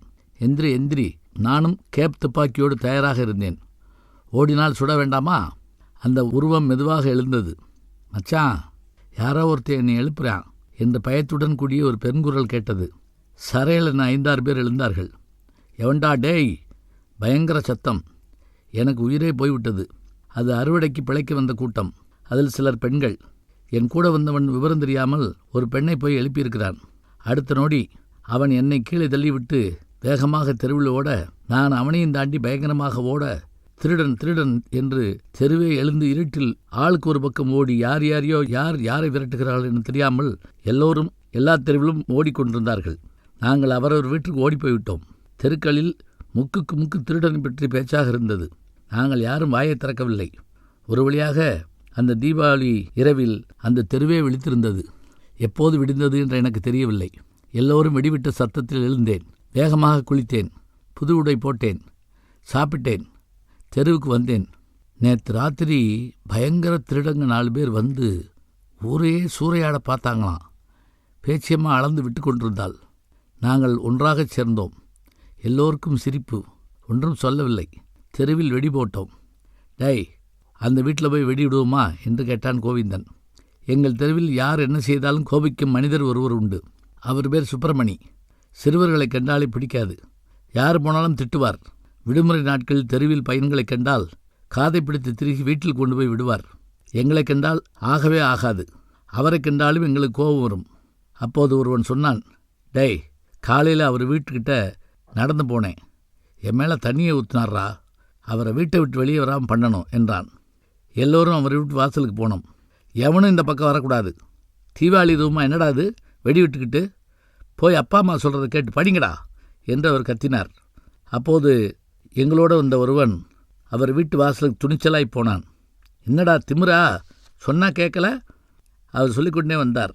போனவன் சட்டென்று ஒரு பொருளை கீழே வைத்து படாரென்று குச்சியை பொருத்தி விட்டு ஓடி வந்தான். நாங்கள் காதை பொத்திக்கிட்டு ஆளுக்கு ஒரு பக்கம் ஓடினோம். சத்தம் போட்டுக்கொண்டே வெளியே வந்த சுப்பிரமணி அதே வேகத்தில் உள்ளே ஓடினார். வெடி வெடிக்கவில்லை. 10 நிமிடம் கழித்தது. அவர் வெளியே வந்தார். வெடி வைத்தவன் வெடிக்கருகில் ஏதோ சென்று செய்தான். பின் வேறு பக்கம் ஓடினான். நாங்கள் பயத்தோடு பார்த்து கொண்டிருந்தோம். சுப்பிரமணி உள்ளே ஓடினார். வெடி வெடிக்கவில்லை. ஏறத்தாழ 2 மணி நேரம் இந்த போராட்டம் நிகழ்ந்தது. சுப்பிரமணியும் குடும்பமும் அன்றைக்கு எங்கேயும் போகவில்லை. கடைசியில் நான் அவனை பார்த்து கேட்டேன், அது என்ன வெடி? அது வெடி இல்லை, பழைய பேட்டரி செல். சும்மா நான் ஓடிக்கிட்டே இருந்தேன் என்றான் அவன். அதை கேட்டு பயந்து நாங்களும் ஓடிய வேகத்தை நினைத்து சிரித்தோம். கடைசியில் சுப்பிரமணி வீட்டுக்கு வந்த கண்டறியாத பிச்சைக்காரன் அதை காலால் மிதித்து விட்டு சென்ற பின் சுப்பிரமணி வெளியே வந்து தெருவே அலறும்படி சத்தம் போட்டார். எங்கள் வீடுகளிலிருந்து இதுதான் வாய்வெடி, இதுதான் வாய்வெடி என்று கத்தினோம். இப்போது நினைத்தாலும் அந்த நாட்கள் மகிழ்ச்சியாய் உள்ளன. வயது ஆக ஆக தீபாவளியில் புதிய அர்த்தம் இருப்பதாக தெரியவில்லை. குடும்பத்தோடு கொண்டாடும் தீபாவளி நினைத்தாலே பயமாகத்தான் இருக்கிறது. என்ன வாங்குவது, எதை வாங்குவது? குழந்தை குட்டிகளோடு இருந்த நண்பரிடம் கேட்டேன். இந்த தீபாவளிக்கு என்ன வாங்க போகிறீங்க? கடன் என்றார் அவர் சுருக்கமாக. சரி, நீங்களும் வெடிவிடுங்கள், நானும் வெடிவிடுகிறேன். இது என்ன வெடி? வெடிக்கடையில் கேட்டேன். இது பேட்டரி செல் வெடி சார், புதுசாக வந்திருக்கு. நான் என் பழைய நண்பர்களையும் அந்த தீபாவளி இரவையும் நினைத்து பார்த்து கொண்டேன். வாங்க சிரிக்கலாம். தீபாவளி வெடிகள் வெடிந்தால் தீபாவளி. அன்றைக்கு இரவு முழுவதும் விழித்திருக்க நாங்கள் முடிவு செய்தோம். நாங்கள் என்றால் நான், குப்புசாமி, கோவிந்தன், மண்ணாந்தை நாராயணன், தமிழ்ச்செல்வன். எல்லோருக்குமே 12 வயதுக்குள் இருக்கும். விடிய விடிய காத்திருக்க என்ன செய்ய வேண்டும்? எல்லோர் வீட்டு கதையும் தட்டுவோம் என்றான் ஒருவன். போடா, தீபாவளிக்கு எவனும் தூங்க மாட்டான், கதவையும் அடைக்க மாட்டான். இது கோவிந்தன். சரி, ரொட்டியில் ரோல் கேப்பை வச்சு நாய்க்கு கொடுப்போம். அது திங்கிறப்ப டமால் டமால்னு வெடிக்கும். நாய் சந்தோஷமாக குறைக்கும் என்றான் தமிழ்ச்செல்வன். இந்த யோசனையும் எனக்கு பிடிக்கவில்லை. பேசாமல் திருடன் போலீஸ் விளையாடலாம் என்றேன். எல்லோரிடமும் துப்பாக்கி வேறு இருந்தது. வேட்டு துப்பாக்கி தான். எல்லோரும் சம்மதித்தார்கள். வேறு யோசனை யாருக்கும் தோன்றவில்லை. அதனால் நானும் நாராயணனும் சிஐடி போலீஸ், மற்றவர்கள் திருடர்கள். நீங்கள் இங்கே இருங்கள், நாங்கள் ஓடிப்போய் ஒளிஞ்சுக்கிறோம் என்று சொல்லிவிட்டு அவர்கள் ஓடிப்போனார்கள். சுற்றுலா விழுந்துடணும் கத்தினான் ஒருவன். நல்ல இருட்டு, பெரிய அக்ரஹாரம். முதல் போக அறுவடை முடிந்து வீதி தூரம் வைக்கோல் போர்கள். வரலாம். எங்கிருந்தோ அசரீதி கேட்டது. நானும் மற்றவனும் வேகமாக ஓடத் தொடங்கினோம். எங்களைத் தொடர்ந்து ஒரு திருநாய் ஓடிவர நாங்கள் உயிரை வெறுத்து ஓடினோம். ஒரு பெரிய வீட்டு திண்ணை. பலர் இருட்டில் படுத்திருந்தார்கள். நாங்கள் நின்றோம். நாயை காணவில்லை. இந்த திண்ணையில் தான் நம்ம வயக படுத்திருக்கணும். சந்தோஷமாக கத்தியவன் ஓடிப்போய் ஒரு உருவத்தை உற்சாகமாக காலில் எத்தினான். எந்திரி. நானும் கேப் துப்பாக்கியோடு தயாராக இருந்தேன். ஓடினால் சுட வேண்டாமா? அந்த உருவம் மெதுவாக எழுந்தது. மச்சான், யாரோ ஒருத்தர் என்னை எழுப்புறான் என்று பயத்துடன் கூடிய ஒரு பெருங்குரல் கேட்டது. சரையில் 5-6 பேர் எழுந்தார்கள். எவன்டா டேய்? பயங்கர சத்தம். எனக்கு உயிரே போய்விட்டது. அது அறுவடைக்கு பிழைக்க வந்த கூட்டம். அதில் சிலர் பெண்கள். என் கூட வந்தவன் விவரம் தெரியாமல் ஒரு பெண்ணை போய் எழுப்பியிருக்கிறான். அடுத்த நொடி அவன் என்னை கீழே தள்ளிவிட்டு வேகமாக தெருவில் ஓட, நான் அவனையும் தாண்டி பயங்கரமாக ஓட, திருடன் என்று தெருவே எழுந்து இருட்டில் ஆளுக்கு ஒரு பக்கம் ஓடி யாரை விரட்டுகிறார்கள் என்று தெரியாமல் எல்லோரும் எல்லா தெருவிலும் ஓடிக்கொண்டிருந்தார்கள். நாங்கள் அவரவர் வீட்டுக்கு ஓடிப்போய்விட்டோம்.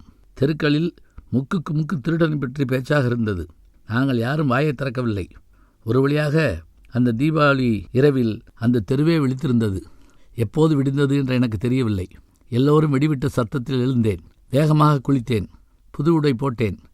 சாப்பிட்டேன். தெருவுக்கு வந்தேன். நேற்று ராத்திரி பயங்கர திருடங்க 4 பேர் வந்து ஊரே சூறையாட பார்த்தாங்களாம். பேச்சியம்மா அளந்து விட்டு கொண்டிருந்தாள். நாங்கள் ஒன்றாகச் சேர்ந்தோம். எல்லோருக்கும் சிரிப்பு. ஒன்றும் சொல்லவில்லை. தெருவில் வெடி போட்டோம். டேய், அந்த வீட்டில் போய் வெடி விடுவோமா என்று கேட்டான் கோவிந்தன். எங்கள் தெருவில் யார் என்ன செய்தாலும் கோபிக்கும் மனிதர் ஒருவர் உண்டு. அவர் பேர் சுப்பிரமணி. சிறுவர்களை கண்டாலே பிடிக்காது. யார் போனாலும் திட்டுவார். விடுமுறை நாட்களில் தெருவில் பையன்களை கண்டால் காதை பிடித்து திருகி வீட்டில் கொண்டு போய் விடுவார். எங்களை கண்டால் ஆகவே ஆகாது. அவரை கண்டாலும் எங்களுக்கு கோபம் வரும். அப்போது ஒருவன் சொன்னான், டேய், காலையில் அவர் வீட்டுக்கிட்ட நடந்து போனேன். என் மேலே தண்ணியை ஊற்றினார்ரா. அவரை வீட்டை விட்டு வெளியே வராமல் பண்ணணும் என்றான். எல்லோரும் அவர் வீட்டு வாசலுக்கு போனோம். எவனும் இந்த பக்கம் வரக்கூடாது. தீபாவளி ரூமா என்னடா அது வெடி விட்டுக்கிட்டு, போய் அப்பா அம்மா சொல்கிறத கேட்டு படிங்கடா என்று அவர் கத்தினார். அப்போது எங்களோட வந்த ஒருவன் அவர் வீட்டு வாசலுக்கு துணிச்சலாய் போனான். என்னடா திமிரா, சொன்னால் கேட்கல? அவர் சொல்லிக்கொண்டே வந்தார். போனவன் சட்டென்று ஒரு பொருளை கீழே வைத்து படாரென்று குச்சியை பொருத்தி விட்டு ஓடி வந்தான். நாங்கள் காதை பொத்திக்கிட்டு ஆளுக்கு ஒரு பக்கம் ஓடினோம். சத்தம் போட்டுக்கொண்டே வெளியே வந்த சுப்பிரமணி அதே வேகத்தில் உள்ளே ஓடினார். வெடி வெடிக்கவில்லை. 10 நிமிடம் கழித்தது. அவர் வெளியே வந்தார். வெடி வைத்தவன் வெடிக்கருகில் ஏதோ சென்று செய்தான். பின் வேறு பக்கம் ஓடினான். நாங்கள் பயத்தோடு பார்த்து கொண்டிருந்தோம். சுப்பிரமணி உள்ளே ஓடினார். வெடி வெடிக்கவில்லை. ஏறத்தாழ 2 மணி நேரம் இந்த போராட்டம் நிகழ்ந்தது. சுப்பிரமணியும் குடும்பமும் அன்றைக்கு எங்கேயும் போகவில்லை. கடைசியில் நான் அவனை பார்த்து கேட்டேன், அது என்ன வெடி? அது வெடி இல்லை, பழைய பேட்டரி செல். சும்மா நான் ஓடிக்கிட்டே இருந்தேன் என்றான் அவன். அதை கேட்டு பயந்து நாங்களும் ஓடிய வேகத்தை நினைத்து சிரித்தோம். கடைசியில் சுப்பிரமணி வீட்டுக்கு வந்த கண்டறியாத பிச்சைக்காரன் அதை காலால் மிதித்து விட்டு சென்ற பின் சுப்பிரமணி வெளியே வந்து தெருவே அலறும்படி சத்தம் போட்டார். எங்கள் வீடுகளிலிருந்து இதுதான் வாய்வெடி, இதுதான் வாய்வெடி என்று கத்தினோம். இப்போது நினைத்தாலும் அந்த நாட்கள் மகிழ்ச்சியாய் உள்ளன. வயது ஆக ஆக தீபாவளியில் புதிய அர்த்தம் இருப்பதாக தெரியவில்லை. குடும்பத்தோடு கொண்டாடும் தீபாவளி நினைத்தாலே பயமாகத்தான் இருக்கிறது. என்ன வாங்குவது, எதை வாங்குவது? குழந்தை குட்டிகளோடு இருந்த நண்பரிடம் கேட்டேன், இந்த தீபாவளிக்கு என்ன வாங்க போகிறீங்க? கடன் என்றார் அவர் சுருக்கமாக. சரி, நீங்களும் வெடிவிடுங்கள், நானும் வெடிவிடுகிறேன். இது என்ன வெடி? வெடிக்கடையில் கேட்டேன். இது பேட்டரி செல் வெடி சார், புதுசாக வந்திருக்கு. நான் என் பழைய நண்பர்களையும் அந்த தீபாவளி இரவையும் நினைத்து பார்த்து கொண்டேன். இப்போதும் சிரிப்பு வந்தது. வாங்க சிரிக்கலாம். கிராமத்து ராத்திரிகள். இப்போது நான் சொல்லப்போவது 50 வருடங்களுக்கு முன் நடந்தது. அப்போது எனக்கு 10 வயது. எங்கள் அப்பாவுக்கு கிராமத்துக்கு மாற்றலாகி அந்த பெரிய தெருவிற்கு அப்போதுதான் குடி வந்திருந்தோம். தெருப்பையன்கள் எல்லோரும் என்னை ஒரு வினோத பொருளாக பார்த்தார்கள். பக்கத்திலேயே பள்ளிக்கூடம். நான் முதலாக பள்ளிக்கூடம் போகும்போது மீசை தாடி நீண்ட முடியோடு ஒரு பெரியவர் உட்கார்ந்திருந்தார். யாரோ ஒரு சாமியார் என்று நினைத்தேன். அவர்தான் தலைமையாசிரியர். என்னை பார்த்ததும், ஏண்டா நேற்று வரல, மண்டிக்கால் போடு என்று சொல்லிவிட்டு அமைதியாக இருந்தார். எனக்கு பயத்தில் தொண்டை அடைத்தது. முழங்கால் போட்டேன். சார், இவன் இன்றைக்கி தான் சார் சேர்ந்திருக்கான் என்று ஒருவன் கத்தினான். சரி உட்காரு. அதற்குள் வகுப்பு கலவரம் ஆரம்பமாயிற்று. ஒரு பையனை பலர் பிடித்து அடித்தார்கள். ஒருவன் காதை மற்றவன் ரேடியோ திருகுவது போல திருகினான். நான் ஆசிரியரை பார்த்தேன். இத்தனை கலவரத்திற்கும் அவர் மோன நிலை கலையாமல் இருந்தார். திடீரென்று ஒருவன் வாசலில் போய் மண்ணை அள்ளி வகுப்புக்குள் எறிந்தான். அது அவர் மேலும் பட்டது. எல்லோரும் பேயாக கத்தினார்கள். படாரென்று ஆசிரியர் எழுந்தார். பளீர் பளீர், தடால் சுளீர் என்று எல்லோரையும் அடித்தார். எனக்கு முதுகில் ஒரு அறை. எங்கும் அமைதி நிலவியது. மணி அடித்தது. எல்லோரும் ஆசிரியரை தள்ளிக்கொண்டு வெளியே ஓடினார்கள். நான் வீட்டிற்கு வந்தேன். 1 வாரமாயிற்று. என கிராமத்தில் எல்லாம் விளங்கிவிட்டது. தெருப்பிள்ளைகளோடு ஓடி ரயில் பார்த்தேன். நவாப்பழம் பொறுக்க போய் நாய் விரட்ட ஓடி வந்தேன். எருமை மாட்டின் மீது ஏறி அதை அப்படியே கண்மாய்க்கரை வெளியே நடந்து தண்ணீரில் இறங்கும்போது அத்தோடு சேர்ந்து குளித்தேன். செக்கச்சிவப்பாய் கத்தாழப்பழம் சாப்பிட்டேன். எல்லாம் சரி, ராத்திரி ஆனால்தான் பயம் வந்தது. காரணம், பேய். நகரத்து பேய் போல அவ்வளவு நாகரிகம் ஆச்சாரமெல்லாம் அந்த கிராமத்து பேய்களுக்கு கிடையாது. நகரத்து பேய்களை சினிமாவில் பார்த்திருக்கிறோம். வெள்ளை வெள்ளையரென்று சேலை உடுத்து தலையை விரித்து போட்டு வரும் பேய். பெரும்பாலும் பாட்டு பாடும், அவ்வளவுதான். ஆனால் கிராமத்து பேய் சொன்னால்தான் உங்களுக்கு தெரியும். எங்கள் வீட்டு வாசலில் அந்த தெருப்பெண்கள்லாம் இரவில் சேர்ந்து வந்து உட்கார்வார்கள். அப்போது TV, Sun TV, cable TV, metro channel, Star TV போன்ற நவீன வம்பளப்புகள் தீமைகள் எல்லாம் கிடையாது. நாங்கள் விளையாடி விட்டு அங்கே வந்து உட்காருவோம். பெண்களின் மாநாடு அந்நேரம்தான் தொடங்கும். கதை ஆரம்பமாகும். பெரும்பாலும் பேய் கதை தான். சில நேரங்களில் மட்டும் ஓடிப்போனவள் கதை. அது கதை என்பதால் சின்ன பிள்ளைகளையெல்லாம் விரட்டி விடுவார்கள். நாங்கள் ஒளிந்திருந்து கேட்போம். அது வேறு விஷயம். நாண்டுகிட்டு செத்தவன் தூக்கு போட்டு, ரயிலில் அடிபட்டு செத்து பேயா அலையும் வேளம்மா, அரளிக்காயை அரைத்து குடித்து விட்டு செத்த அரசாணி, இவர்களின் வீர வரலாறுகள் விழாவாரியாக சொல்லப்படும். இதெல்லாம் கெட்டிக்காரி முனியம்மாதான். நாங்கள் அவளை பேய் முனியம்மா என்று கூப்பிடுவோம். அன்றைக்கு அமாவாசை. இந்த பேய்களுக்கு எப்படித்தான் 4 நட்சத்திரமெல்லாம் தெரியுமோ? எங்கள் வீட்டு வாசல் சபை கூடியது. தெருவிளக்குகள் அமாவாசையானதால் எரியவில்லை. சில நேரம் பகலில் மட்டும் எரியும். சின்ன பிள்ளைங்கள்லாம் ஓடிருங்க, பிள்ளையை திங்கிற ராக்காட்சி பற்றி சொல்ல போகிறேன். முனியம்மா முன்னறிவிப்பு செய்தால் நாங்கள் முடியாது முடியாது என்று கத்தினோம். காரணம், இருட்டுக்குள் வீட்டுக்குள் போக பயம். மற்ற பையன்களின் அம்மாக்கள் இன்னும் வராமல் அவர்களும் தனியே போக முடியாது. எம்மா, ராத்திரி 2 மணி இருக்கும். இதே மாதிரி அமாவாசை. எனக்கு தூக்கம் இல்லை. எந்திரிச்சு பார்க்குறேன், வெத்தலையை காணோம். பார்க்க தேடினேன், சுண்ணாம்பு இல்லை. அப்போ ஒரு சத்தம் கேட்டுச்சு. அவள் நிறுத்தினாள். அது அவள் பழக்கம். நாங்கள் மூச்சுக்காற்றை கூட விடாமல் நடுங்கிவிடி உட்கார்ந்துருந்தோம். கதவை திறக்க பயம். சன்னவழியா பார்த்தா தலையை விரித்து போட்டுக்கிட்டு நடு ரோட்டில் ஆடுறா. யாரு? யாரும் பேசவில்லை. இருளாய் தானே? தவிடன் மகள் கேட்டாள். அவல்லடி, அவள் அக்கா சொக்கநாதபுரத்தா. அவள் சொல்லி முடித்து விட்டு தூ என்று எச்சில் துப்பினாள். ஆனால் அவள் எப்படி இன்னைக்கு வருவான்னு நினைக்கிறேன். ஏன்னா இன்னைக்கு வெள்ளிக்கிழமை, அமாவாசை வேற. அப்போது ஒரு நாய் சோகமாக உளையிட்டது. சபை ஒரு வழியாக நிசப்தமாக கலைந்தது. அன்றைக்கு எங்களுக்கு சிவராத்திரி தான். பேய் கதை கேட்டு அன்றைக்கு இரவு மணி எத்தனை என்று தெரியவில்லை. தப்பை கதவை யாரோ தள்ளும் சத்தம் கேட்டது. எனக்கு பயத்தில் அழுகியே வந்தது. என் தாயார் பேரை சொல்லி யாரோ கூப்பிட்டார்கள். ஓ என்று பெரிய சத்தம்.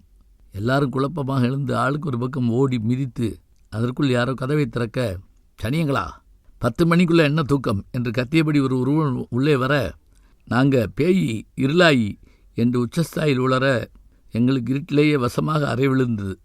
பிறகுதான் தெரிந்தது அது எங்கள் அப்பா என்று. சில நாட்கள் கழித்து எங்கள் வீட்டுக்கு தூரத்து ஒரு உறவினர் ஒருவர் வந்திருந்தார். அவரை பார்த்தாலே எங்களுக்கு பிடிக்கவில்லை. காரணம் தெரியவில்லை. பிள்ளைங்களா, நல்லா படிக்கணும், பெரியவங்களை மதிக்கணும், நகத்தை கடிக்கக்கூடாது, கால் மேலே கால் போட்டு காலாட்டக்கூடாது என்றபடி தினசரி எங்களை போட்டு படுத்தி வந்தார். முக்கியமாக யாருக்கு பயப்படக்கூடாது என்பது அவர் பொன்மொழி. பாம்புக்கு என்றான் தம்பி.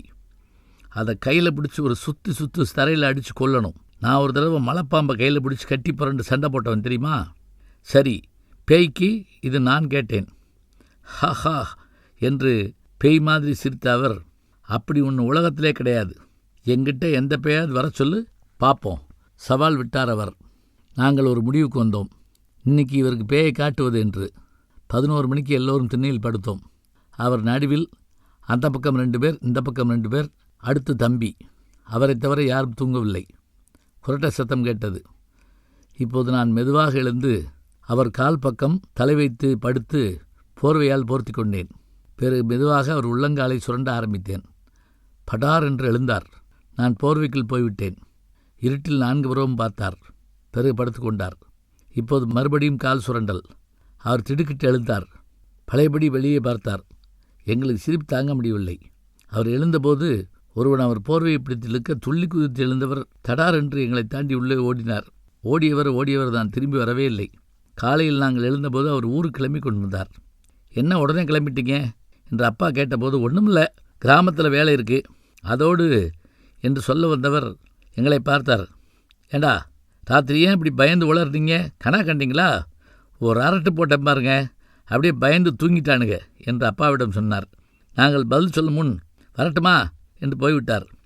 பிறகு நான் அவரை சந்திக்கவில்லை.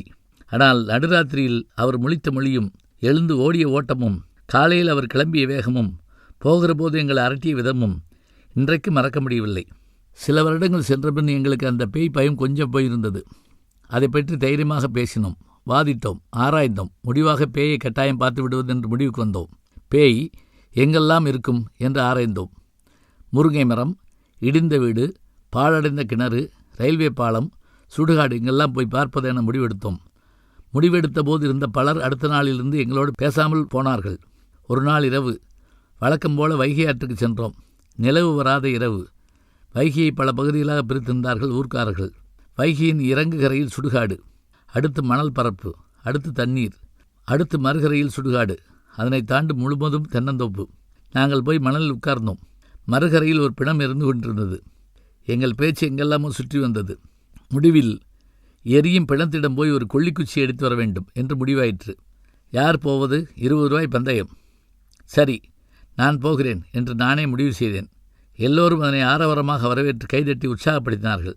2ல் 1 பாரு, விடாத, நட, ஓடு என்று உற்சாகமாக என்னை வழியனுப்ப நான் எழுந்தேன். நடந்து தண்ணீருக்குள் இறங்கினேன். பாதி தூரம் சென்று திரும்பி பார்த்தால் நாங்கள் உட்கார்ந்திருந்த இடத்தில் ஒரு வயலையும் காணோம். எல்லாரும் ஓடிவிட்டார்கள்.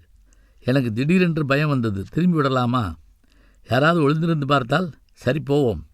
தண்ணீரை தாண்டி சுடுகாட்டை நெருங்கிவிட்டேன். நெருப்பு எரிவது தெரிந்தது. எங்கும் நிசப்தம். கரை ஏறினேன். எரியும் நெருப்புக்கு அருகில் ஒரு உருவம். நான் பயத்தால் செத்தே போனேன். இருந்தாலும் ஒரு அசட்டு தைரியம். தொடர்ந்து போனேன். அந்த உருவம் திடீரென்று பாட ஆரம்பித்தது. ஓடலாமா என்று நினைத்த நான் நின்றேன். அந்த குரல் எனக்கு பழக்கமான குரல் தான். அது ஒரு பைத்தியம். ஏய், இங்கே என்ன செய்கிற என்று நான் அதை பயத்தோடு கேட்டேன். வாடா மகனே, நான் நேரத்தே செத்து போனதுனால இங்கே வந்துட்டேன் என்றது அந்த பைத்தியம். அத்தோடு ஆமாம் நீயும் செத்துட்டியா என்று அன்பாக கேட்டது. எனக்கும் அந்த சந்தேகம் இருந்தது. பிறகு அந்த நெருப்பில் எரியும் ஒரு குச்சியை எடுத்துக்கொண்டு ஒலிம்பிக் ஜோதி போல அதை ஏந்தி கொண்டு தோப்புக்குள் ஓடிப்போனது. நான் மெதுவாக திரும்பி எதிர்கதைக்கு வந்தால் ஒரு 20 பேர் என்னை நோக்கி ஓடி வந்தார்கள். நான் பயத்தால் உறைந்து போனேன். ஆமாம், அந்த கொல்லியோடு தோப்புக்குள்ளே ஓடுனது யாரு? நீ பேய பார்த்தியா? அதுக்கு கால் தரையில் இருந்ததா? இவனுக்கு முதல்ல கால் இருக்கான்னு பாருங்கடா என பல குரல்கள். நான் ஒருவரோடும் பேசவில்லை. பேசாமல் வந்தேன். அதிலிருந்து நண்பர்கள் கூட்டத்தில் எனக்கு தனி மரியாதை. அதை பேய் மரியாதை என்று கூட சொல்லலாம். இப்போதும் குழந்தைகள் பேய்க்கதைகள் டிவியில் பார்த்து பேசிக்கொள்கிறார்கள். ஆனால் அவர்கள் எல்லா கதவுகளையும் பூட்டிவிட்டு மின்சார வெளிச்சத்தில் பேசுகிறார்கள். இரவு 8 மணிக்கு உறங்கப் போகிறார்கள். அவர்கள் கனவில் பேய் வந்தால் தான் உண்டு. வாங்க சிரிக்கலாம். நாங்கள் போட்ட நாடகங்கள். உன் நடிப்பெல்லாம் எங்கிட்ட வேணாம். அவன் பெரிய நடிகனியா? இந்த நடிப்பு தானே வேணாங்கிறது. எங்கிட்ட அப்படி நடிச்சு ஏமாத்திட்டான்டா என்று பலரும் பலமுறை பலரை பற்றி சொல்ல கேள்விப்பட்டிருப்பீர்கள். இந்த சொற்கள் உண்மையான நடிகரை பற்றியோ அல்லது அவரது நடிப்பை பற்றியோ சொல்லப்படுவன அல்ல. வாழ்க்கையில் நடிக்கும் மனிதர்களை பற்றியே. நான் எங்கள் ஊரில் எங்கள் வயதில் நாடகம் போட முயற்சித்ததையும் அதில் பட்ட சிரமங்களையும் உங்களுக்கு சொல்லப்போகிறேன். எங்கள் ஊரின் மறுகரையில் இருந்த அக்ரஹாரத்து கிருஷ்ணன் கோவில் திருவிழா. அந்த திருநண்பர்கள் வந்தார்கள். எப்படியும் ஒரு நாடகம் போட வேண்டும். நடிகர்களெல்லாம் தயார். கதைதான் வேண்டும். வசனம் எழுத வேண்டும். ஏன் நீயே கதை வசனம் எழுதலாம் என்ன என்று உரிமையோடு கேட்டான் நண்பன் ஸ்ரீதர். எனக்கு மர்மக்கதை தானே வரும் என்றேன். சத்தியமாக ஒரு கதையும் நான் எழுதியதில்லை. முதலில் ஒரு மர்மக்கதையை எழுதி ஒரு முகமூடி மனிதனை வில்லனாக கடைசியில் அவன் முகமூடியை கிழித்தபோது எல்லோரும் அசந்து போனார்கள்.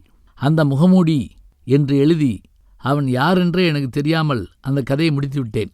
இதுதான் நான் மர்மக்கதை எழுதிய லட்சணம். ரிகர்சல் எங்கள் வீட்டில் வச்சுக்கலாம் என்றான் கணேஷ். எல்லோரும் ஒரு முடிவுக்கு வந்தோம். நாடகம் போட்டே தீர்வது என்று. நாடகம் தயாராயிற்று. ஒரு பழைய நாடக கதையை உல்டா செய்து நாடகம் தயார். ரிகர்சல் பார்க்க எல்லோரும் கணேஷ் வீட்டுக்கு போனோம். வாசலை அடைந்தோம். எந்த நாய்குடையும் நீ சேரக்கூடாது.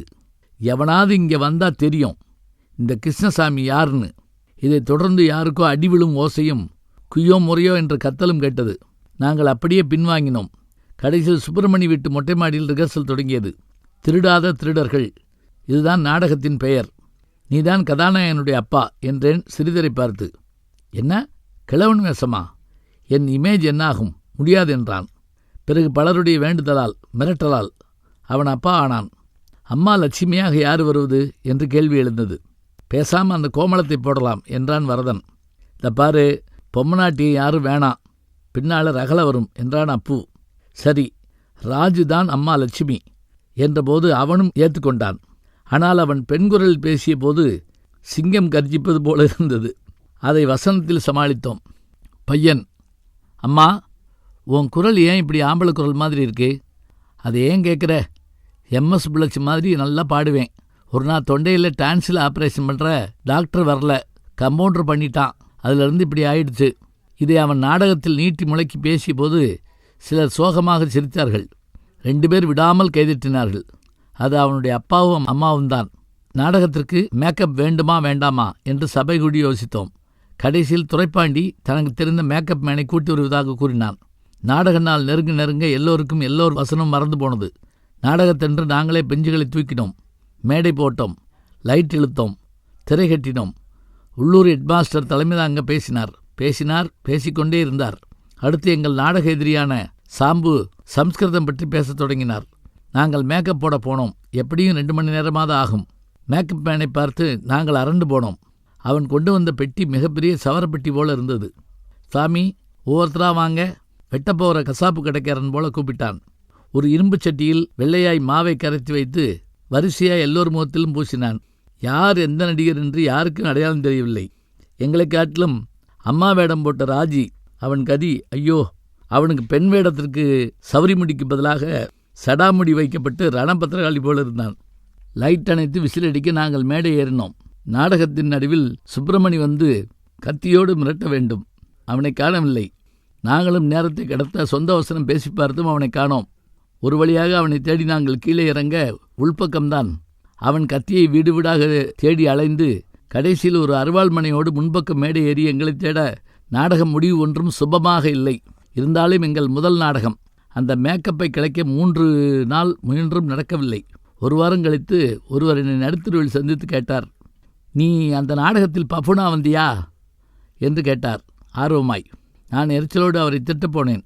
அவர் அதற்குள் எதிரில் வந்தவிடம், சார், இந்த பையன்தான் அன்றைக்கி நாடகத்தில் பப்பூன் என்று அவர் கெக்க என்று சிரிக்க, நான் சில நாட்களாக நாடகம் எழுதவில்லை. அடுத்த முறை பாதையோர பட்டாதாரிகள் என்று ஒரு நாடகம் போட்டோம். அதில் அரைலூசாக ஒரு பையன் சிறப்பாக நடிக்க எல்லோரும் அவன் இயல்பாகவே அப்படித்தான் என்று பாராட்ட, அடுத்து வந்த நாடகங்களில் அரைலூசா கூப்பிடு அவனை என்ற அளவிற்கு வந்துவிட்டது. ஓடாதே நில் என்ற ஒரு நாடகம். அதில் எனக்கு சோகமான ஒரு பாட்டு. பின்னணியில் பாட்டு ஒலிக்க நான் சோகமாக மேடையில் இப்படி அப்படி நடந்தபடி இருக்க வேண்டும். பின்னணி பாடியவருக்கு வெகு நாட்களாக சான்ஸ் இல்லாததால் அவர் அந்த பாட்டை 1/4 மணி நேரம் பாட நான் மேடையில் அங்குமிங்குமாக ஒரு மைல் நடந்திருப்பேன். பாட்டு முடியவில்லை. கையில் சூட்கேஸ் வேறு. அந்த காட்சிக்கு ஒருவன் சொன்ன கமெண்ட், பேசாமல் நீ அப்போ பட்டாணி தின்னுக்கிட்டே நடந்திருக்கலாம். அந்த நாடகத்தில் கடைசி காட்சியில் கதாநாயகன் தான் இறந்து போன தாயாரின் படத்தை எல்லோரிடம் காட்ட எல்லோரும் அதை பார்த்து ஹோ என்று கதறி அழக வேண்டும். அதற்கு முதல் காட்சி வரை அப்படி ஒரு ஃபோட்டோவை யாரும் பார்க்கவில்லை. அதை பற்றி நாங்கள் மறந்தே போனோம். திடீரென்று கதாநாயகன் வந்து ஃபோட்டோ கேட்க நாங்கள் எல்லோரும் குழம்ப என்ன செய்வதென்று ஒருவருக்கும் புரியவில்லை. வெளியே பயங்கர விசில் சத்தம், பயங்கர கூட்டம் வேற. அதற்குள் ஒருவன் வெளியே ஓடி அருகில் இருந்த ஃபோட்டோ ஸ்டுடியோவுக்குள் புகுந்து கெஞ்சி கூத்தாடி ஒரு பெரிய ஃபோட்டோவை தூக்கி கொண்டு வர, அதற்குள் நாங்கள் மேடை ஏற கதாநாயகன் உணர்ச்சியோடு பேசிக்கொண்டோ, இதோ என் தாய், இதோ என் தாய் என்று கதறினான். நாங்களும் படத்தை பார்த்து கதற தயாரானோம். ஆனால் அந்த படம் அது கொத்தனார்கள் சங்க குரூப் படம். அதில் 21 பேர் மீசியோடும் முண்டாசோடும் காட்சி அளித்தார்கள். அதை கண்ட ஒருவன் ஹோ என்று சிரிக்க எல்லோரும் கஷ்டப்பட்டு சிரிப்பை அடக்கி கொண்டு ஆளுக்கு ஒரு பக்கமாக திரும்பி அழுக அந்த காட்சி மிக உணர்ச்சிபூர்வமாக அமைய வேண்டியது கோமாளித்தனமாக மாறி ஒரு வழியாக வாயை பற்றி கொண்டு உள்ளே ஓடி வந்தோம். இன்றைக்கும் ஏதாவது குரூப் ஃபோட்டோவை பார்த்தால் எனக்கு அந்த நினைவு கட்டாயம் வரும். பிறகு கல்லூரியில் முத்தமிழ் விழா வந்தது. அப்போது பாரதி 100ஆண்டு விழா. எனவே பாஞ்சாலி சபதம் நாடகம் பாட முடிவு செய்தோம். நான் தான் சகுனி. அதை எல்லோரும் பாராட்டினார்கள். நண்பர் ஆவடையப்பன் துரியோதனன். தூய தமிழ் வசனம். இதிலும் பெண்கள் கிடையாது. பையனே பாஞ்சாலி. சரித்திர நாடகம். பயங்கரமான மேக்கப். 2 kilo 3 kilo கிரீடங்கள். எனக்கு முகமெல்லாம் தாடி மீசை. வாய் எங்கே என்று எனக்கே தெரியவில்லை. நரைத்த மீசை மூக்குக்குள் போய் எப்போதும் தும்மல் வரலாம் என்ற நிலை. மாலை 6 மணிக்கு நாடகம்.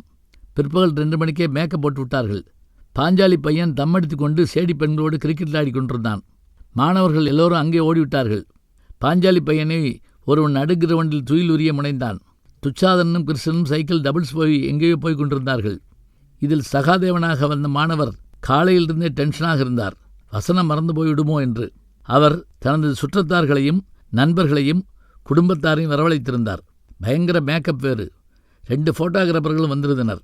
அவர் நாடகத்தில் தோன்றி பேசிய வசனம் இதுதான், வணக்கம் அண்ணா, அப்படியே செய்கிறேன். இதற்குத்தான் அத்தனை ஆர்ப்பாட்டம். நாடகம் தொடங்கிற்று. நான் வஞ்சகமாக சிரிக்கிற போதெல்லாம் மூக்கிற்குள் மீசை போக அதை நான் தாயம் போடுவது கைத்திருந்த சிறுகட்டையால் சமாளித்தேன். சகுனி தாயக்கட்டையோடு வர காரணம் இதுதான். துரியோதனன் அடிக்கடி என்னிடம் வந்து, மாமா நான் என்ன செய்யட்டும், மாமா என்ன செய்யட்டும் என்று புலம்புவார். நாடகத்தை பார்த்த பல பேர் உருகி போனார்கள். எனக்குத்தான் உண்மை தெரியும். அவர் வசனத்தை மறந்த போதெல்லாம் பேசுகிற ஒரே வசனம், மாமா நான் என்ன செய்யட்டும், மாமா என்ன செய்யட்டும் என்பதுதான். பாஞ்சாலி துயிலை விரும் சீனுக்காக மாணவர்கள் அவளோடு காத்திருந்தார்கள். அதை புதுமுறையில் திரையிட்டு மறைத்து காண்பித்தோம். கோபத்தில் மாணவர்கள் பெஞ்சுகளை உடைக்க கடைசியில் சபத காட்சி. அதில் அர்ஜுனனாக வந்த மாணவர் சிவராஜன் கோபத்தின் உச்சகட்டத்துக்கே போய் தர்மத்தின் வாழ்வு தன்னை சூது கவ்வும் என்று கோபித்து கத்த, அப்போது அவர் ஆடிய ஆடலில் கண்டறியாத திருதராஷ்டிரன் குபீர் என்று சம்பந்தாமல் சிரித்து வைத்தான். கௌரவர்கள் அனைவரும் சிரிக்க ஒரு வழியாக நாடகம் முடிந்தது. நாடகம் முடிந்ததுதான் தெரிந்தது. அர்ஜுனனுக்கு வில் கிடைக்காததால் அவர் எதற்கு இருக்கட்டும் என்று ஒரு உண்டி வில்லை தோளில் மாட்டிக்கொண்டு வந்ததை பார்த்து பல பேராசிரியர்கள் திகைத்து போனார்கள். நாங்கள் யாரும் அதை பற்றி கவலைப்படவே இல்லை. இப்போது பக்கத்து ஊர்கள் எல்லாம் எங்கள் புகழ் பரவியது. அம்மைநாயக்கன் நண்பர்களுக்காக தேடினேன் வந்தது என்றொரு நாடகம் போட்டோம். இப்போது நாடகம் எங்களுக்கு எளிமையாக வந்தது. இருந்தாலும் அதிலும் ஒரு சம்பவம். அந்த நாடகத்தின் கடைசி காட்சியில் அனைவரையும் வில்லன் துப்பாக்கியால் மிரட்டி பணிய வைக்க வேண்டும். ஒத்திகையின் போது ரிகர்சல். ஏறத்தாழ 1 மாதம் வில்லன் துப்பாக்கி இல்லாததால் வெறும் கையை தூக்கி துப்பாக்கி மாதிரி வைத்து கொண்டு ஆள்காட்டி விரலை நீட்டி கட்ட விரலை நிமிர்த்தி எங்களை பயமுறுத்துவான். நாங்களும் நடுங்குவோம். நாடகத்தன்று நாடகம் விறுவிறுப்பாக போய்க் கொண்டிருக்க அந்த கடைசி கட்டம் நெருங்கியது. வில்லன் நடிகர் ஓடி வந்தார். நீண்ட கோட், கருப்பு கண்ணாடி, கையில் சூட்கேஸ், தலையில் தொப்பி. அவர் உள்ளே நுழைந்ததும் கைதட்டு பயங்கரமாக இருந்தது. அவர் வசனம் பேசி முடித்துவிட்டு, எல்லோரும் கையை தூக்குங்கள், இல்லாவிட்டால் சுட்டு பொசுக்கி விடுவேன் என்று கர்ஜித்தார். யாரும் கையை தூக்கவில்லை. கீழே சிரிக்க ஆரம்பித்தார்கள். காரணம், அவர் வழக்கப்படி வெறும் கையை நீட்டி துப்பாக்கி மாதிரி வைத்து மிரட்டி கொண்டிருந்தார். இடுப்பில் துப்பாக்கி இருந்தது. அதை பற்றி அவர் கவலைப்படவே இல்லை. நான் உடனே சமாளிப்பதற்காக, நீ வெறும் கையை நீட்டினால் நாங்கள் பயந்து விடுவோமா என்று அவருக்கு ஞாபகப்படுத்தினேன். அதற்கு அவரோ, போடா முட்டாள், இது வெடித்தால் தெரியும் என்று கத்த, டேய் முட்டாள், அது வெடிக்காது, அது உன் கை என்று கீழே ஒருவன் கத்த, அதற்குள் வில்லன் மேல் பலர் பாய்ந்து சண்டை போடுவது போல் நடித்து அந்த காட்சியை முடித்தோம். அதே ஊரில் அடுத்த நாடகம் போட திட்டமிட்டோம். இந்த முறை ஏதாவது வித்தியாசமாக செய்ய வேண்டும் என்று நினைத்தோம். அந்த நாடகம் சினிமா நடிகை, தயாரிப்பாளர், டைரக்டர், பாடலாசிரியர் இவர்களை பற்றி எழுதப்பட்டது. அதில் நடிகை ஆண்தான், நாய் வளர்ப்பாள். அதனால் தயாரிப்பாளர் நாகமூர்த்தி ஏதாவது வளர்க்க வேண்டும் என்று முடிவு செய்தோம். அந்த நேரத்தில் எங்கேயோ தப்பி வந்த சிங்கமுக குரங்கு குட்டி நண்பர் நாகமூர்த்தி தோப்பில் வந்து தங்க, அதனையே அவர் நாடகத்தில் வளர்ப்பதாக முடிவு செய்தோம். நாடக டைரக்டர் திரு கருப்பையா கட்டாயம் இந்த குரங்கு நாடகத்திற்கு வேண்டும் என்று சொல்லிவிட்டார். நாடக ஒத்திகை தொடங்கியது. குரங்கு மகிழ்ச்சியாக திரு நாகமூர்த்தியோடு இருந்து உற்சாகமாக சாப்பிட்டு வளர்ந்தது. எல்லாம் ரெடி. நாடகத்தில் குரங்கு நடிக்கப் போவதாக ஊரங்கும் பேச்சு. பலர் அந்த குரங்கை தேடி வந்து ஆட்டோகிராஃப் வாங்க வந்தார்கள். நாளைக்கு நாடகம். முதல் நாள் காலை எங்கள் வீட்டிற்கு நாகமூர்த்தி, கருப்பையா, ஜூனியர் கருப்பையா, ஆவடைப்பன் என்று பலர் ஓடி வந்தார்கள். போச்சு போச்சு, எல்லாம் போச்சு, குரங்கு செத்து போச்சு என்றார்கள் மொத்தமாக. எனக்கு ஒன்றும் புரியவில்லை. எப்படி செத்தது என்றேன். ஒருவேளை வசனம் பேச முடியாமல் மாரடைப்பால் இறந்து போயிட்டதோ? சீச்சி, அதற்குத்தான் வசனமே இல்லையே. குரங்கை நாய் கடித்ததாகவும் அதனால் மரணம் சம்பவித்ததென்றும் கூறினார்கள். உடனே அவசரமாக எல்லோரும் கூடினோம். என்ன செய்வது? உடனே ஏதாவது வளர்க்க வேண்டுமே. நாடகத்தை மாற்ற முடியாதே. பேசாமல் தயாரிப்பாளர் பன்றி வளர்க்கட்டும் என்று கோபால் யோசனை சொல்ல, நாங்கள் யோசிக்க பலர் பன்றி கடிக்கும் என்றார்கள். என்ன செய்வது? விடிந்தால் நாடகம். எங்கும் இதே பேச்சு. அப்போது திரு தங்கப்பாண்டியன் அவர்கள், பேசாமல் ஒரு கழுதை குட்டியை பாருங்களேன் என்று சொல்ல, எல்லோருக்கும் அது நல்ல யோசனையாகப்பட்டது. மிகச்சிறிய கழுதை குட்டியை தேடி நாலா பக்கம் நண்பர்கள் சைக்கிளில் பறந்தார்கள். ஒரு வழியாக 5 மைலுக்கு அப்பால் ஒரு கழுதை குட்டி இருப்பதாக அறிந்தோம். அதன் சொந்தக்காரர், தம்பி, குட்டி வரணும்னா தாய் வரணும், தாய் வரணும்னா நான் வரணும். ஆக குட்டிக்கு 5 ரூபா, தாய்க்கு 10 ரூபா, எனக்கு 15 ரூபா. என்ன சொல்கிறீங்க என்று கேட்க, அந்த தொகையோடு கழுதை வந்து சேர்ந்தபோது மணி 5. 9 மணிக்கு நாடகம். பிறகு வசனங்களை கழுதை குட்டிக்கு ஏற்றபடி மாற்றி, அதற்கு பவுடர் போட்டு சென்றடித்து கூலிங் கிளாஸ் மாட்டி, கழுத்தில் சங்கிலியும் தொங்கவிட்டு எங்கள் கண்களே பட்டுவிடும் போல் இருந்தது. தயாரிப்பாளராக வந்த நாகமூர்த்தி அந்த கழுதை குட்டியோடு 3 மணி நேரம் பழகி அதற்கு நடிப்பு சொல்லி கொடுத்தார். இருந்தாலும் அந்த தாய் கழுதையும் சந்தேகத்தோடு பின்னாடியே வர, அதன் சொந்தக்காரரும் விடாமல் வந்தார். மைக்கில் விளம்பரம் ஆரம்பமாயிற்று. அதற்குள் இன்னொரு புதிய யோசனையும் செய்தோம். நாடகத்தில் சினிமா நடிகையின் நாய் ஒன்று காணாமல் போய்விடுகிறது. உடனே இந்த செய்தி தலைமை ரசிகர் மன்றத்துக்கு தெரிய, தமிழ்நாடெங்கும் இந்த செய்தி பரவி ரசிகர்கள் தங்கள் அபிமான நடிகையின் அன்பை பெற அவளின் நாயை தேடுகிறார்கள். கடைசியில் ஒவ்வொருவரும் வந்து நடிகையிடம், இந்த நாயா பாருங்கள், இந்த நாயா பாருங்கள் என்று ஒவ்வொரு நாயை காட்ட வேண்டும் என்பது கதை வசனம். இதற்காக ஒரே நாயை திரும்ப திரும்ப காட்டினால் நன்றாக இருக்காது என்று நினைத்து அந்த ஊரில் நாய் வைத்திருப்பவர்களெல்லாம் அணுகி மேடையில் ஒரு காட்சியில் தோன்ற வேண்டும், இந்த நாயா பாருங்க என்று வசனம் பேச வேண்டும் என்று கேட்டுக்கொண்டோம். அனைவருக்கும் மிகுந்த மகிழ்ச்சி. மேடையில் தோன்றப் போகிறோம், வசனம் பேசப் போகிறோம். அபிமான நாயுடன் நடிக்கப் போகிறோம் என்று. இந்த செய்தியை கேள்விப்பட்ட நாய் இல்லாத பலர் தெருவில் திரிந்த சுருநாயெல்லாம் கயிற்றில் கட்டி நடிக்க தயாராகி விட்டார்கள். எங்களுக்கு இந்த செய்தி தெரியாது. மைக்கிள், பயங்கர மிருகங்கள் நடிக்கும், காத்திருந்தால் வருவேன், நாடகம் காண தவறாதீர்கள் என்று முழங்கிக் கொண்டிருந்தார்கள். நாடகம் தொடங்கியது. சினிமா நடிகையாக திரு ரமேஷ், அவர் இப்போது அமெரிக்காவில் இருக்கிறார், அழகாக தோன்றி நாயுடன் நடிக்க அதிரடியாக தயாரிப்பாளர் நாகமூர்த்தி கழுதைக்குட்டியோடு மேடைக்கு வர பார்த்து கொண்டிருந்த ஜனங்கள் ஆச்சரியத்தில் ஆரவாரம் செய்தார்கள். மேடைக்கு சற்று ஓரத்தில் நின்று கொண்டிருந்த தாய் கழுதை தன் குட்டியை பார்த்த சந்தோஷத்தில் கத்த, குட்டியும் சுமாராக கத்த, உடனே அதனோடு வந்த நாகமூர்த்தி அதன் காதில் ஏதோ சொல்ல அது பேசாமல் இருந்தது. அதை கண்ட மக்கள் பயங்கர சந்தோஷமாக கைதட்டினார்கள். நாடகம் களைகட்டத் தொடங்கியது. எல்லோரும் ஆவலோடு எதிர்பார்த்த அந்த காட்சி வந்தது. ஊர் மக்கள் எல்லோரும் நாயோடு தோன்றும் காட்சி. நான் கொட்டைக்கு பின்புறம் பார்த்து நடுநடுங்கி போனேன். ஏறத்தாழ அந்த ஊரில் இருந்த 30 பேர் நாயோடு நின்று கொண்டிருந்தார்கள். எல்லோருக்கும் மேக்கப், நாய்க்கும் தான். காட்சி தொடங்கியது. நடிகை நாயை காணாமல் கதறி அழுகிறாள். உடனே வரிசையாக ஒவ்வொருவரும் நாயோடு மேடைக்கு வரத் தொடங்கினார்கள். இந்த நாயா பாருங்கள் என்று ஒருவர் கேட்டுவிட்டு போன பிறகு மற்றவர் வர வேண்டும் என்பது ஏற்பாடு. இதில் நாங்கள் ஒரு விஷயத்தை மறந்து போனோம். 2 நாய்கள் நேருக்கு நேர் சந்தித்தால் எவ்வளவு கலவரம் வரும் என்று எங்களுக்கு தெரியாமல் போயிற்று. 2 பேர் மேடையில் போய் நாயை காட்டிவிட்டு இறங்குவதற்கு முன் இன்னும் 2 பேர் நாயோடு மேடையேற 4 நாய்களும் ஒன்றின் மீது ஒன்று பாய்ந்து பிடுங்க, நாய்க்காரர்கள் நான் எழுதாத வசனத்தை எல்லாம் மைக்கில் பேச, நடிகர்கள் ஆளுக்கு ஒரு பக்கம் ஓட, கீழே இருந்த ஜனங்கள் அது நாடகத்தில் உண்மையான காட்சியாக்கும் என்று ஊரே அதிரும்படி கைதட்டி சிரிக்க, கழுதைக்குட்டி இந்த கலவரத்தில் இறங்கி தெருவுக்குள் ஓட, அதை கண்ட தாய் கழுதை கூட்டத்திற்குள் பாய்ந்து பின்தொடர, கழுதைக்காரர்கள் பல பேரை மிதித்து கொண்டு பாய 1/2 மணி நேரம் ஒரே புழுதி படலம்தான். எல்லாம் அடங்கிய பிறகு மீண்டும் நாங்கள் நாடகத்தை நடத்த ஊரே சிரித்து மகிழ்ந்தது. மறுநாள் எங்களுக்கு கிடைத்த பாராட்டுகள் இருக்கிறதே, அடே அப்பா, அந்த கழுதைக்குட்டியை எங்கே பிடிச்சிங்க, இந்த நாயை எப்படி பழக்குனீங்க, அந்த குட்டி கழுதை அழகுன்னா அழகு, அப்படி ஒரு அழகு, அந்த நாய் சண்டை மிக பிரமாதம், நாடகத்தில் உயிரை கொடுத்து நடித்தது நாங்கள், பெயர் வாங்கியதனோ கழுதைக்குட்டியும் நாய்களும் தான்.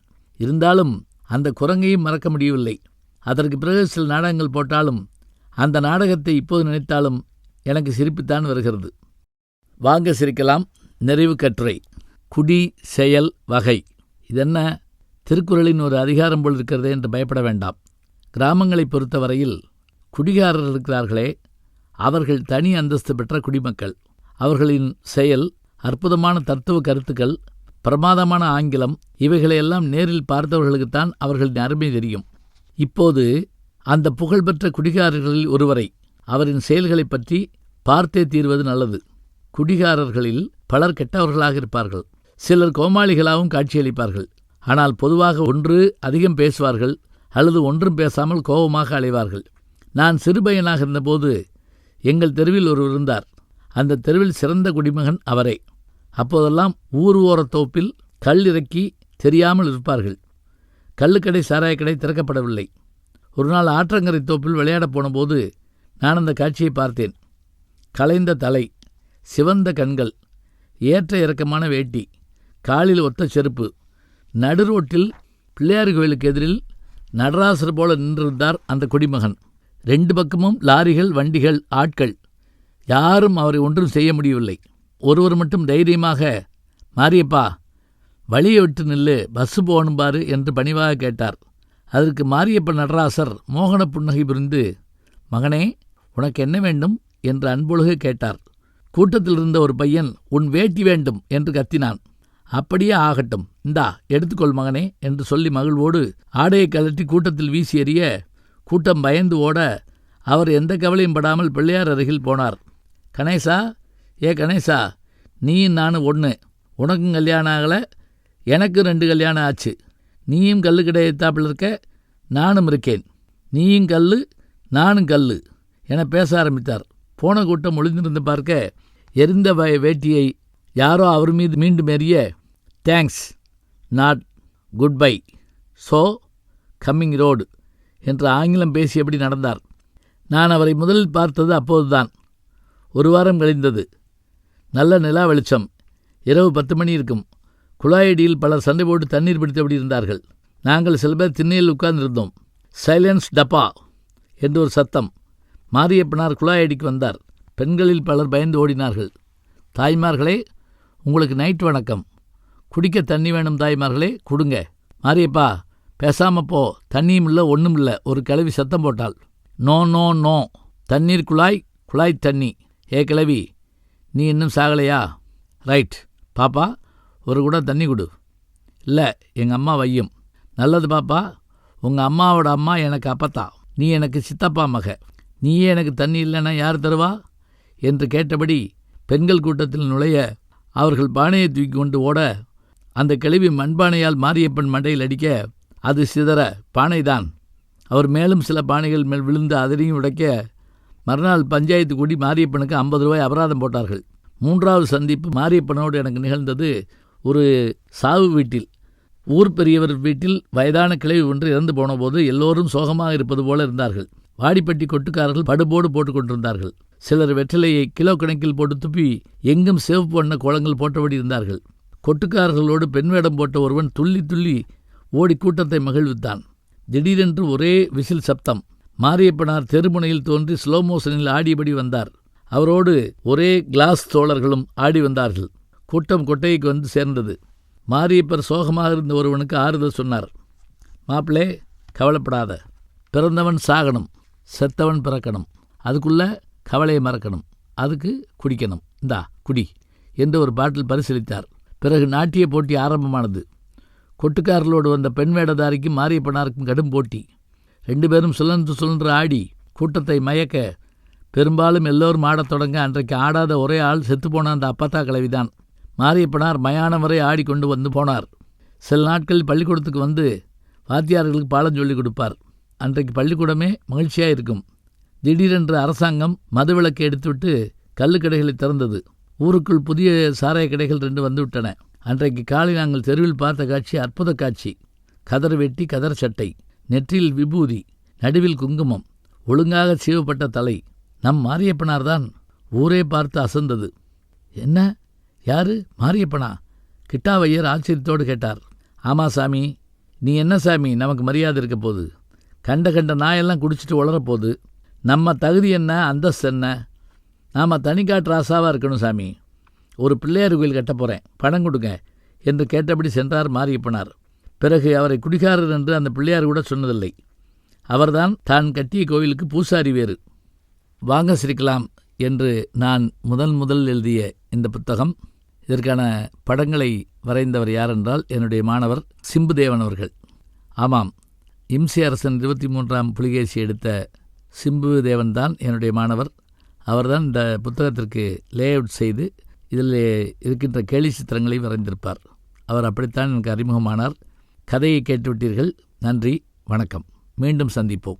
வணக்கம். அன்புக்குரிய யூடியூப் நேயர்களே, நீங்கள் இன்னும் என்னை நெருக்கமாக பின்தொடர வேண்டும் என்று சொன்னால் ட்விட்டர், இன்ஸ்டாகிராம், ஃபேஸ்புக் போன்ற சமூக வலைதளங்களில் பின்தொடர்ந்து வாருங்கள். நாம் முன்தொடர்ந்து செல்வோம்.